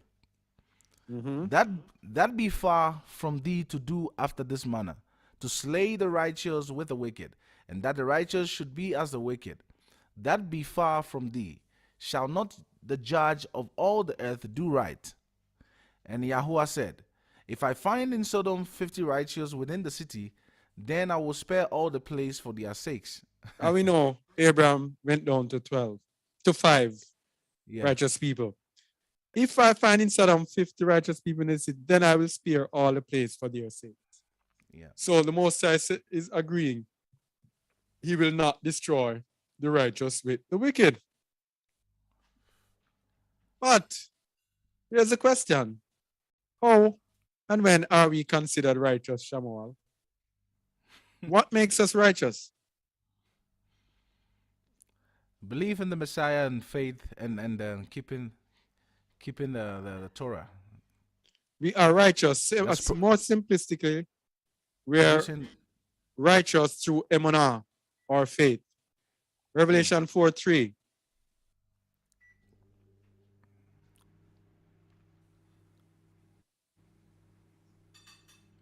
Read, please. For what saith the scripture? Abraham believed Allah, and it was counted unto him for righteousness. All right. So believing Allah, it was counted for righteousness. So from back in Abraham's days, righteousness is through belief, through emunah, through faith. Verse 4.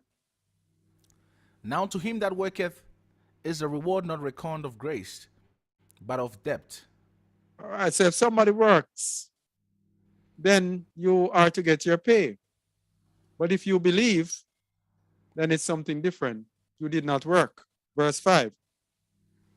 But to him that worketh not, but believeth on him that justifieth the ungodly, his faith is counted to him as righteousness, or for righteousness. His what? His faith is counted, is emunah. For righteousness. Yeah. So let me ask you something now. His faith is considered for right. His emunah is considered for righteousness. When the Most High says, flee from the midst of Babylon, and you say, I cannot flee, or where will I go, and all sorts of that, where is the emunah? No emunah. So how can you call yourself righteous? Because I have knowledge of some truth. Ah. Yeah. Having knowledge of some truth does not make you righteous. Being a part of a religion does not make you righteous. That's how many think these days, that, oh man, I've come out of Christianity, I know Yahusha, and that is pretty much all there is to it. You know, the rest, we'll see. We'll wing it as we go along. Your emunah is what makes you righteous. So if the Most High says, get out, and your emunah does not make you obey him, goes back to the same thing. That is not righteousness. That means you are not righteous. Okay? So, how were the righteous saved in Sodom? How were the righteous saved in Sodom. Genesis 19. What was that? 12 to 13.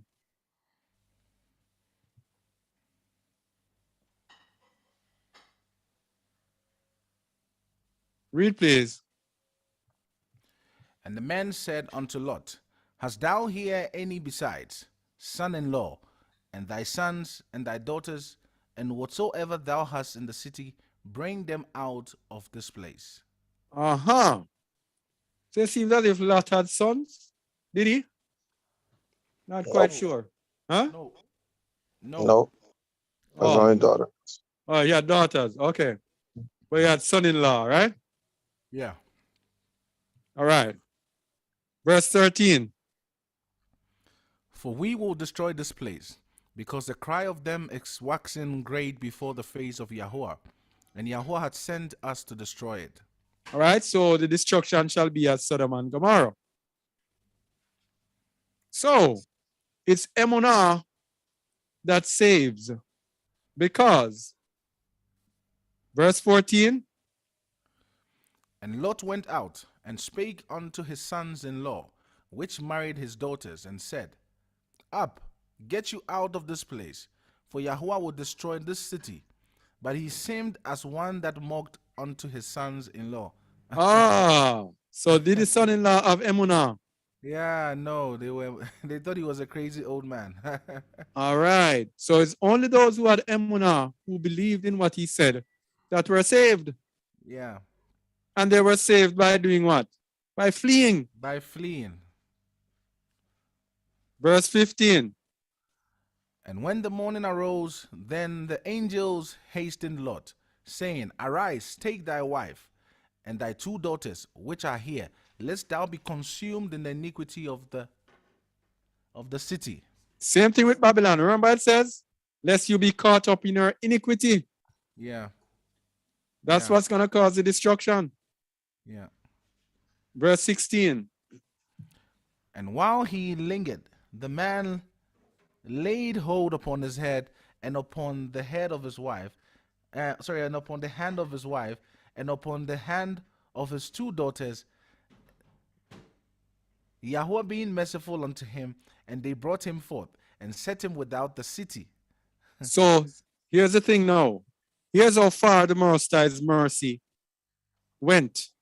The Most High's mercy did not go as far as to say, okay, you are Lot. So when I'm going to destroy it, I'm going to set a cordon around you. I'm going to block off everything so you'll be not destroyed. The Most High hurried him out. That's the mercy of the Most High. It's not to leave him in there. All right? And they set him outside the city. Verse 17. And it came to pass when they had brought them forth abroad, that he said, Escape for thy life, look not behind thee, neither stay thou in all the plain. Escape to the mountain, lest thou be consumed. All right? Don't look behind you. Don't turn back. Don't stay in the plain, in all the plain. Escape to the mountain lest you be consumed. Go as far away as possible. Now, here's another thing that deals with Emunah. Verse 25 to 26. And he overthrew those cities, and all the plain, and all the inhabitants of the cities, and that which grew upon the ground. But his wife looked back from behind him, and she became a pillar of salt. Lack of Emunah. All right? Made her look behind, and she was turned into a pillar of salt. So the righteous, yes, he will not destroy the righteous with the wicked, but the righteous will be told to leave. And the difference with Sodom and Gomorrah is that we were given warning through his scriptures to leave. Lot was not given any warning. We were given warnings thousands of years before to leave. Yeah? And we are being given warning now to leave. All right? So that is the difference. So we have come to the conclusion. We're going to use some verses, all right, that show that we must come out of the iniquities of Babylon to be delivered out of Egypt. Want to make this sure, the Most High wants people to understand. You have to physically come out. Have to. Nehemiah 9, verse 1 to 2. Nehemiah 9, verse 1 to 2. And we had looked at these scriptures here on the Kazakh Eliyahu channel. Nehemiah is way up. 9, 1 to 2. We're looking at certain principles. Precept upon precept, line upon line, here a little, there a little. Read, please. Now in the 24th day of this month, the children of Yasharal were assembled with fasting and with sackcloth and earth upon them. This was when the children of Yasharal who were in Babylon were turning back to the Most High. Verse 2. And the seed of Yasharal separated themselves from all strangers and stood and confessed their sins and the iniquities of their fathers. So what we have here, we have separation. Flee from the midst of Babylon. And they stood and confessed their sins and the iniquities of their fathers, confessing the sins of Babylon that was upon them. So you separate yourselves, flee from their midst, and then you confess their sins and iniquities. Confess your sins and iniquities to get rid of the stain of Babylon and its sins. And of course, we have Revelation 18:4 that everyone should know by heart. But let's get there. Revelation 18:4.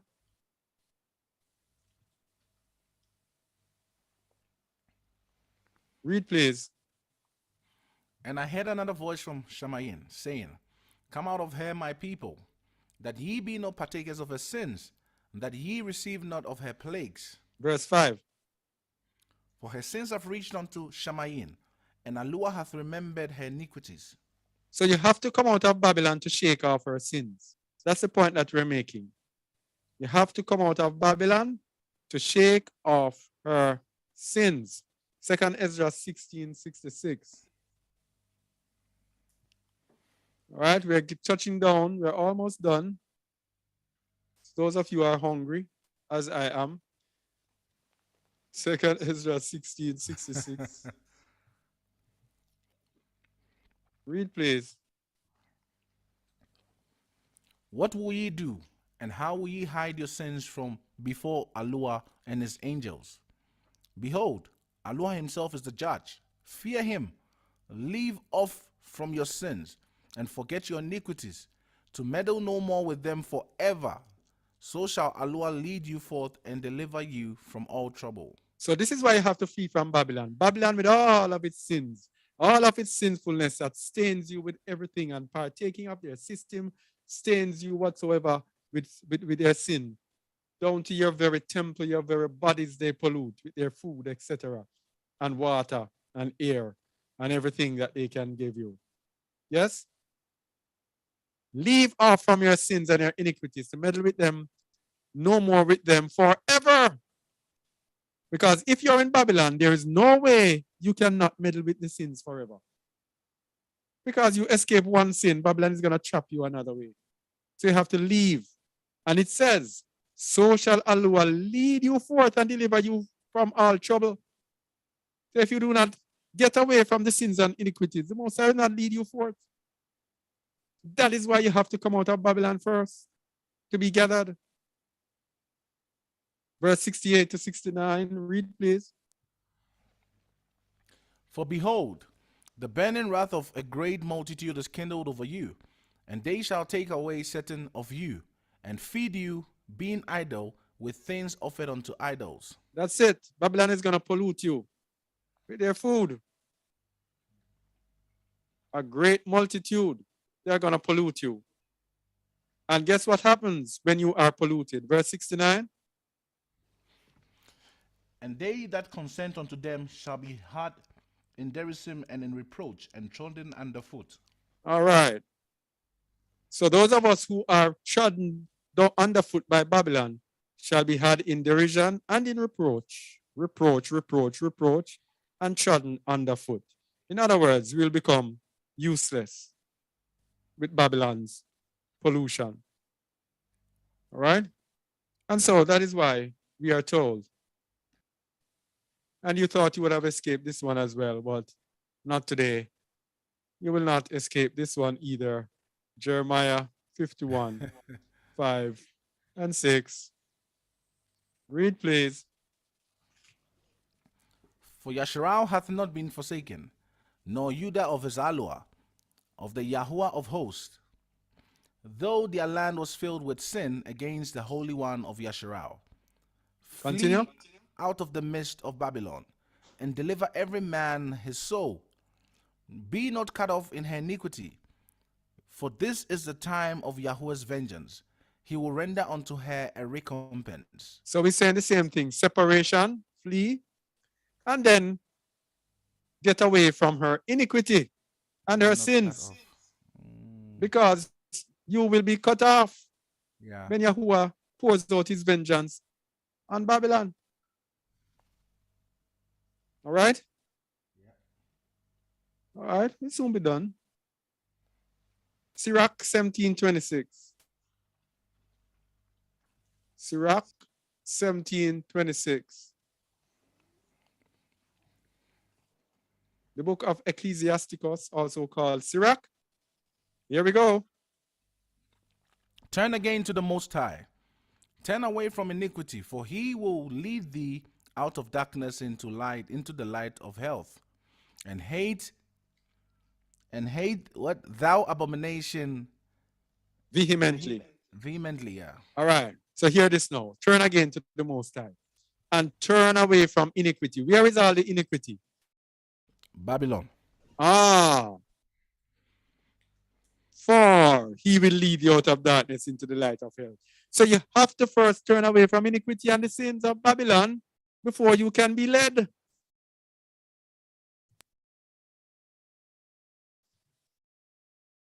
First Ezra 7:13. This should be the last.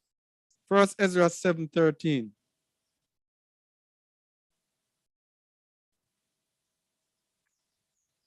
First Ezra 7:13.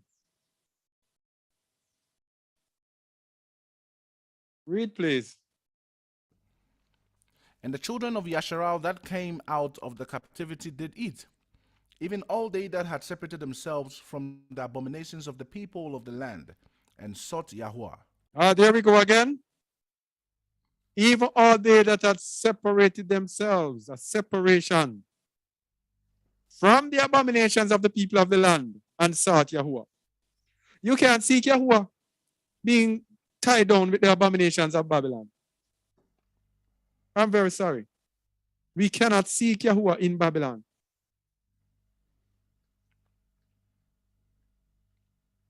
There's no way. Impossible. We have to separate ourselves from the abominations. And how do we separate ourselves? He said to flee. Flee from the midst of Babylon, and I'll take care of you. Because what we must understand that the children of Yasharal, let me just say, as we come to an end, come out of your comfort zone, we must overcome. What we have to understand, we cannot say we are the children of Yasharal and do not understand what happens to the children of Yasharal when the Most High has us. We cannot divorce ourselves from the history of our people. Our people were essentially like refugees most of our lives until we turn to the Most High and he gathers us and puts us on top. That's the thing. Now is the time for us to be like refugees. And this time we have to volunteer. And why do we have to volunteer? Because our minds are captured in Babylon. And we ourselves have to divorce our minds. We have to rip our minds away from ourselves, away from the system that has us captive. So we have to flee from the Babylonian captivity. And then the captivity that he placed us in, the Egyptian captivity, now he will deliver us from that. But first, we have to flee from the Babylonian captivity. And so, as a people, our lives are not like the Gentiles, because the Gentiles have given us their lives of comfort. When I said, take no thought for what you might eat or what you might drink or what you might wear, for all those things do the Gentiles seek. That's the Gentiles' way of life, seeking comforts in materialism. That's not the way of our people. Yes? So when we are here living the lives, the programming, the Babylonian programming of the Gentiles, and we are called back and say, hey, we are not Gentiles, we are Israelites, then what comes with the territory of the Israelites, we have to be willing to partake of that. So we cannot be Israelites and be living like Gentiles and expect to be gathered as Israelites. We have to take what is given to us. And the Messiah said very well, because this is a choice that is on us. It's either our comfort zone, it is either our comfort zone, or we obey and go and follow the Mashiach. Because this is why the Mashiach said in Luke 14:26, if any man come to me and hate not his mother, his father and mother and wife and children and brethren and sisters, yea, and his own life also, he what? He cannot be my disciple. Again, he said, and whosoever doth not bear his stake and come after me cannot be my disciple. And again he said in Luke 14:33, so likewise, whosoever he be of you that forsaketh not all that he hath, he cannot be my disciple. So once again, we are at this juncture.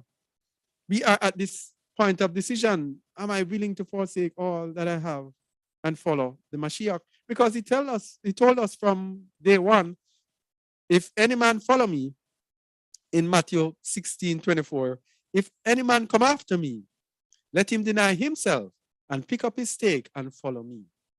This is where we are. This is the decision that we have to make now.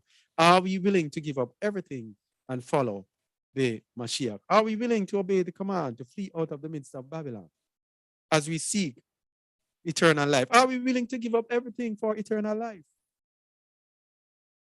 Are we? Are you? That is the question. All right? Shalom. That's what the teaching we had today. And yeah, I want to thank Brother Shamuel and El Pedro for helping us out today as being our co-host today. And want to hear, Pedro, don't run. Are you there? Am I runaway child? Yes. Yes. Very grateful unto Yahuwah for this enlightening teaching. It's very humbling to my heart. I believe it is so to many. What I'd like to say as my contribution here is we need to learn to detach. We've been living in the cities with all the comfort that we have. We need to learn to detach, not become materialistic, but be a people on the go. Prepare ourselves mentally, physically, spiritually, so that we can become refugees. Unless we practice now to detach, surely we shall not leave Babylon, and we shall be consumed with Babylon. Lot was in Sidon, which is Sodom, and he was told to come out with everything that he had. If he was today, he would require trucks in order to drive out of the cities. But fortunately, there were no trucks. Because of the delay lingering, he was held by hand and led out of the Sidon. So therefore, we need to practice going out whilst we can, because we don't know the hour in which things are going to change. We need to detach from the cities, from Babylon itself. Therefore, flee everyone and save your souls. We save our souls. Hallelujah. Gather Yahuwah. Right. Brother Mahar.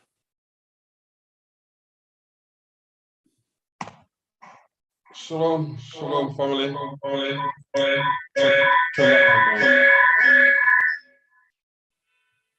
Shalom, shalom, shalom, Echo. Can you hear me now? Still echo.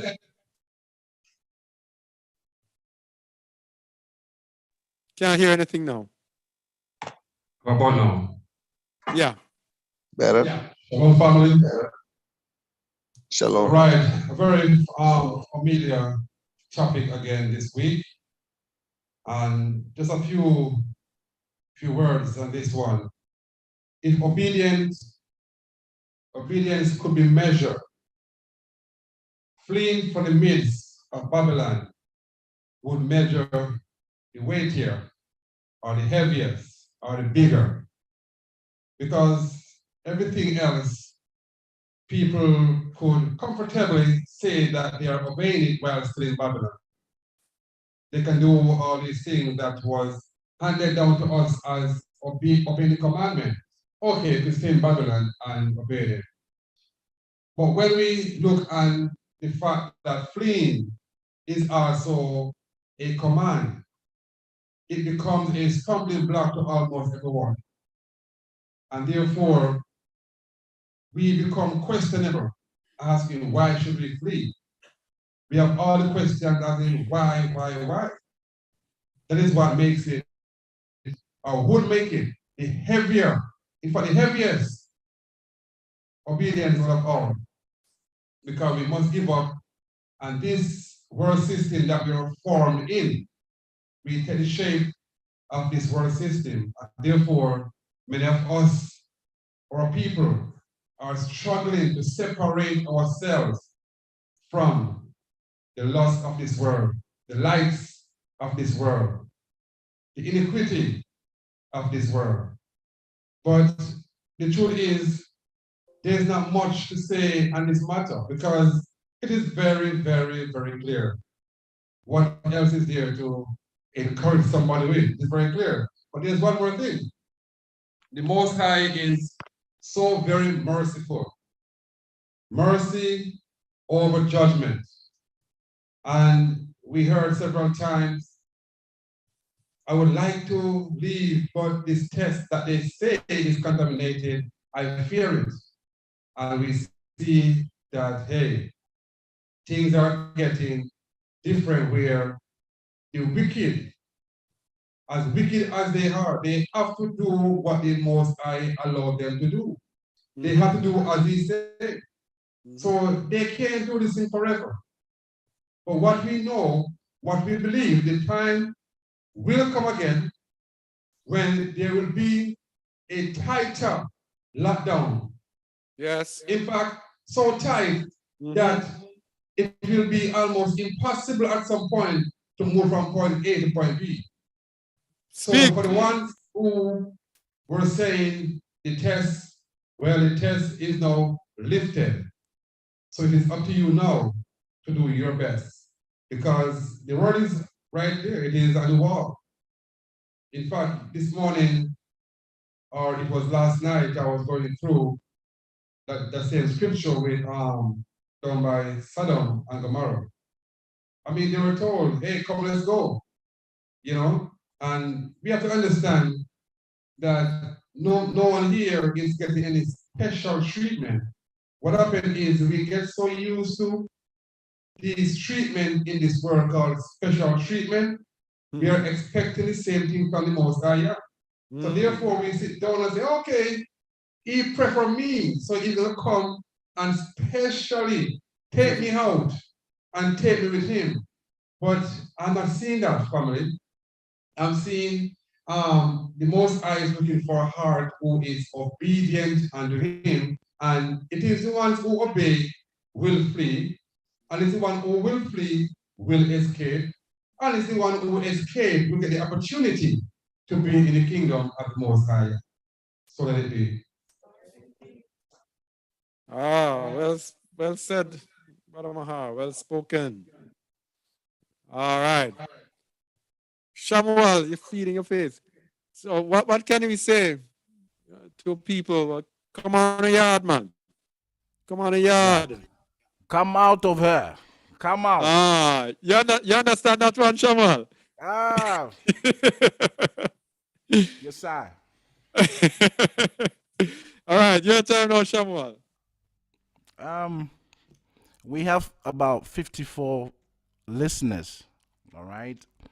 Listeners, I'm not going to say viewers, but listeners. Now, your duty right now to the kingdom is for you to share this video. All right? Listen to me.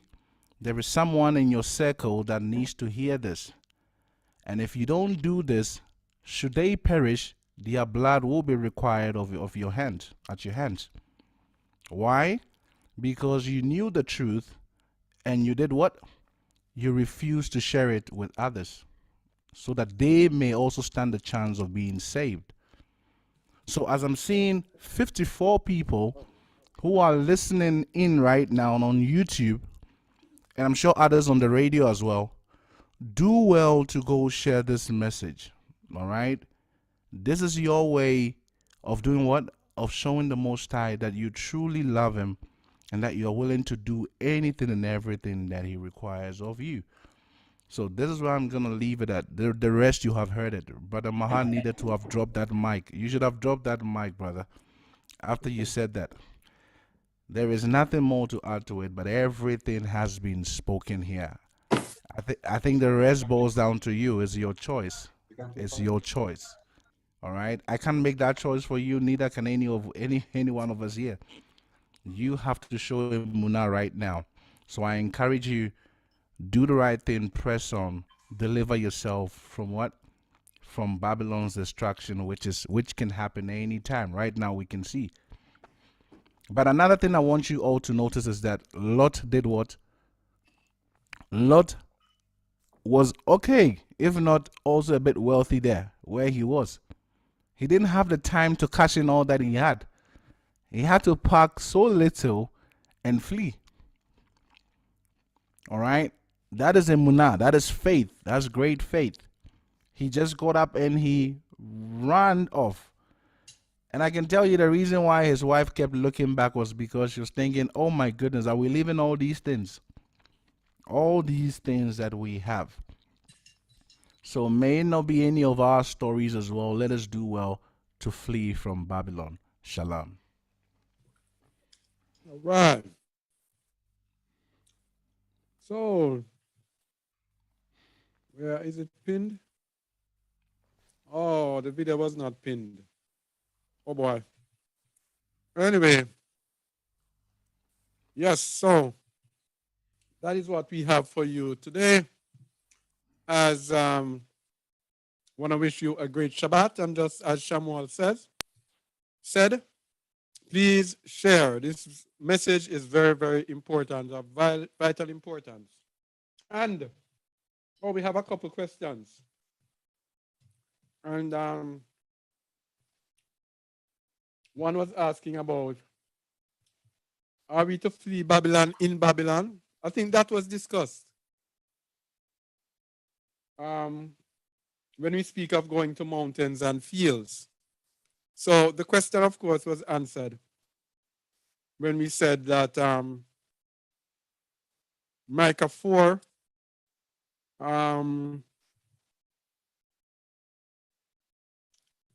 Micah 4 tells us, flee from the cities and go to the fields. We are also told that every man should go to his own land. We are also told every man should go to his own country. So like for people like us from our country, many of our people from our countries have gone into Babylon's headquarters, United States, England, etc. And have lived there. We have to go back to our own country if we can.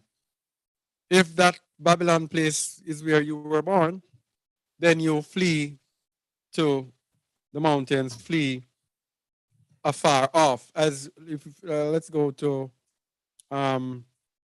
Let's go to no. Revelation 18:10. Or should it be 9? Sorry. Revelation 18:9. And the kings of the earth who have committed fornication and lived deliciously with her shall bewail her and lament for her when they shall see the smoke of her burning. That is Babylon, right? Standing afar off for the fear of her torment, saying, alas, that great city Babylon, that mighty city, for in 1 hour is the judgment come. Standing afar off. So you will try to go as far as possible from the cities, as we had showed earlier. He says he will destroy her cities. So in Micah 4:10, it tells us, be in pain and labor to bring forth, O daughter of Zion, like a woman in travail. For now shalt thou go forth out of the city, and thou shalt dwell in the field, and thou shalt go even to Babylon. There shalt thou be delivered. So when you are in Babylon, you leave from the city, go into the field, or go as far away as possible from the cities, from the built up areas, and that is where you will be delivered. That is why the command is not to flee Babylon. The command is to flee out of the midst of Babylon, which means being a part of the Babylonian system. All right, so always remember, people say, Babylon is everywhere. When there do we escape? Babylon is everywhere, but the midst of Babylon is not everywhere. Because the nation, the country is not Babylon. It is the head that is Babylon. It is the system that manipulates and controls Babylon. It is the system of religion and merchandising that is Babylon. And if you can take yourselves away from that manipulative system of religion and merchandising, if you go somewhere where you don't need to buy and sell, you don't need to partake of Babylon's system, then you are out of the midst of Babylon, even though you might be in a country that is so much like Babylon. All right? So, yeah, that is it. And another person asked, the real Abraham Accord peace agreement signed on 13th of August 2020, do you believe it's a covenant that is broken after the 3.5 years? I don't. Is the Abraham Accord? The Abraham Accord are the descendants of Abraham coming together to make an agreement.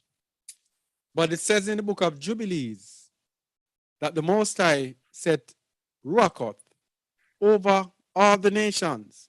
And he said he did not look on the descendants of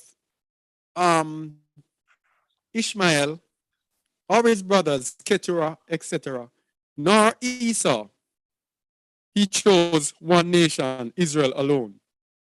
And he set Israel apart from all other nations. So that Israel, what do you call it, Abraham Accord, you'll have to say it is null and void from the start. Because who took part in that accord as well? It's not the true Israelites. It is those who say they are Jews and are not, signing an agreement with the sons of Ishmael, the Arabs. So that is not an agreement. I don't know. I'm not going to say yes or no. I'm just going to give you the things that I believe, as I see, by the way, that we won't tell you what I believe, but tell you the things that I see so you can make a decision. So that Abraham Accord, the Most High has covenant with only one nation. That's that I know of. One nation, and those are the children of Yasharal. He doesn't have a covenant with the nations that I know of, unless someone can bring that to my mind. It is still the nations. It's still the coalition in Psalm 83. The same people. Same Psalm 83 people. Same. Yeah. So how can we? Yeah. Thank you for giving me that. Let's go there. How can these people now who hate the Most High and hate His people be making an agreement that the Most High honors? Psalm 83. Those are questions that we're asking. This Abraham Accord thing. Read, please, bro. All right. A song or psalm of Asaph, Keep not thou silence, O Alua. Hold not thy peace, and be not still, O Alua. For lo, thine enemies make a tumult, and they that hate thee have lifted up the head. They have taken crafty counsel against thy people, and consulted against thy hidden ones. All right, They hold have on. So these are the enemies of the Most High. All right. So let's see who his enemies are. Verse 6. the tabernacles of Edom, and the Ishmaelites, and of Moab, and the Hagarenes, Gebal, and Ammon, and Amalek, and the Philistines with the inhabitants of Tyre. Aser also joined with them. They have holpen the children of Lot, Selah. All right. All right. So we have Edom, all right, represented by those who say they are Jews and are not.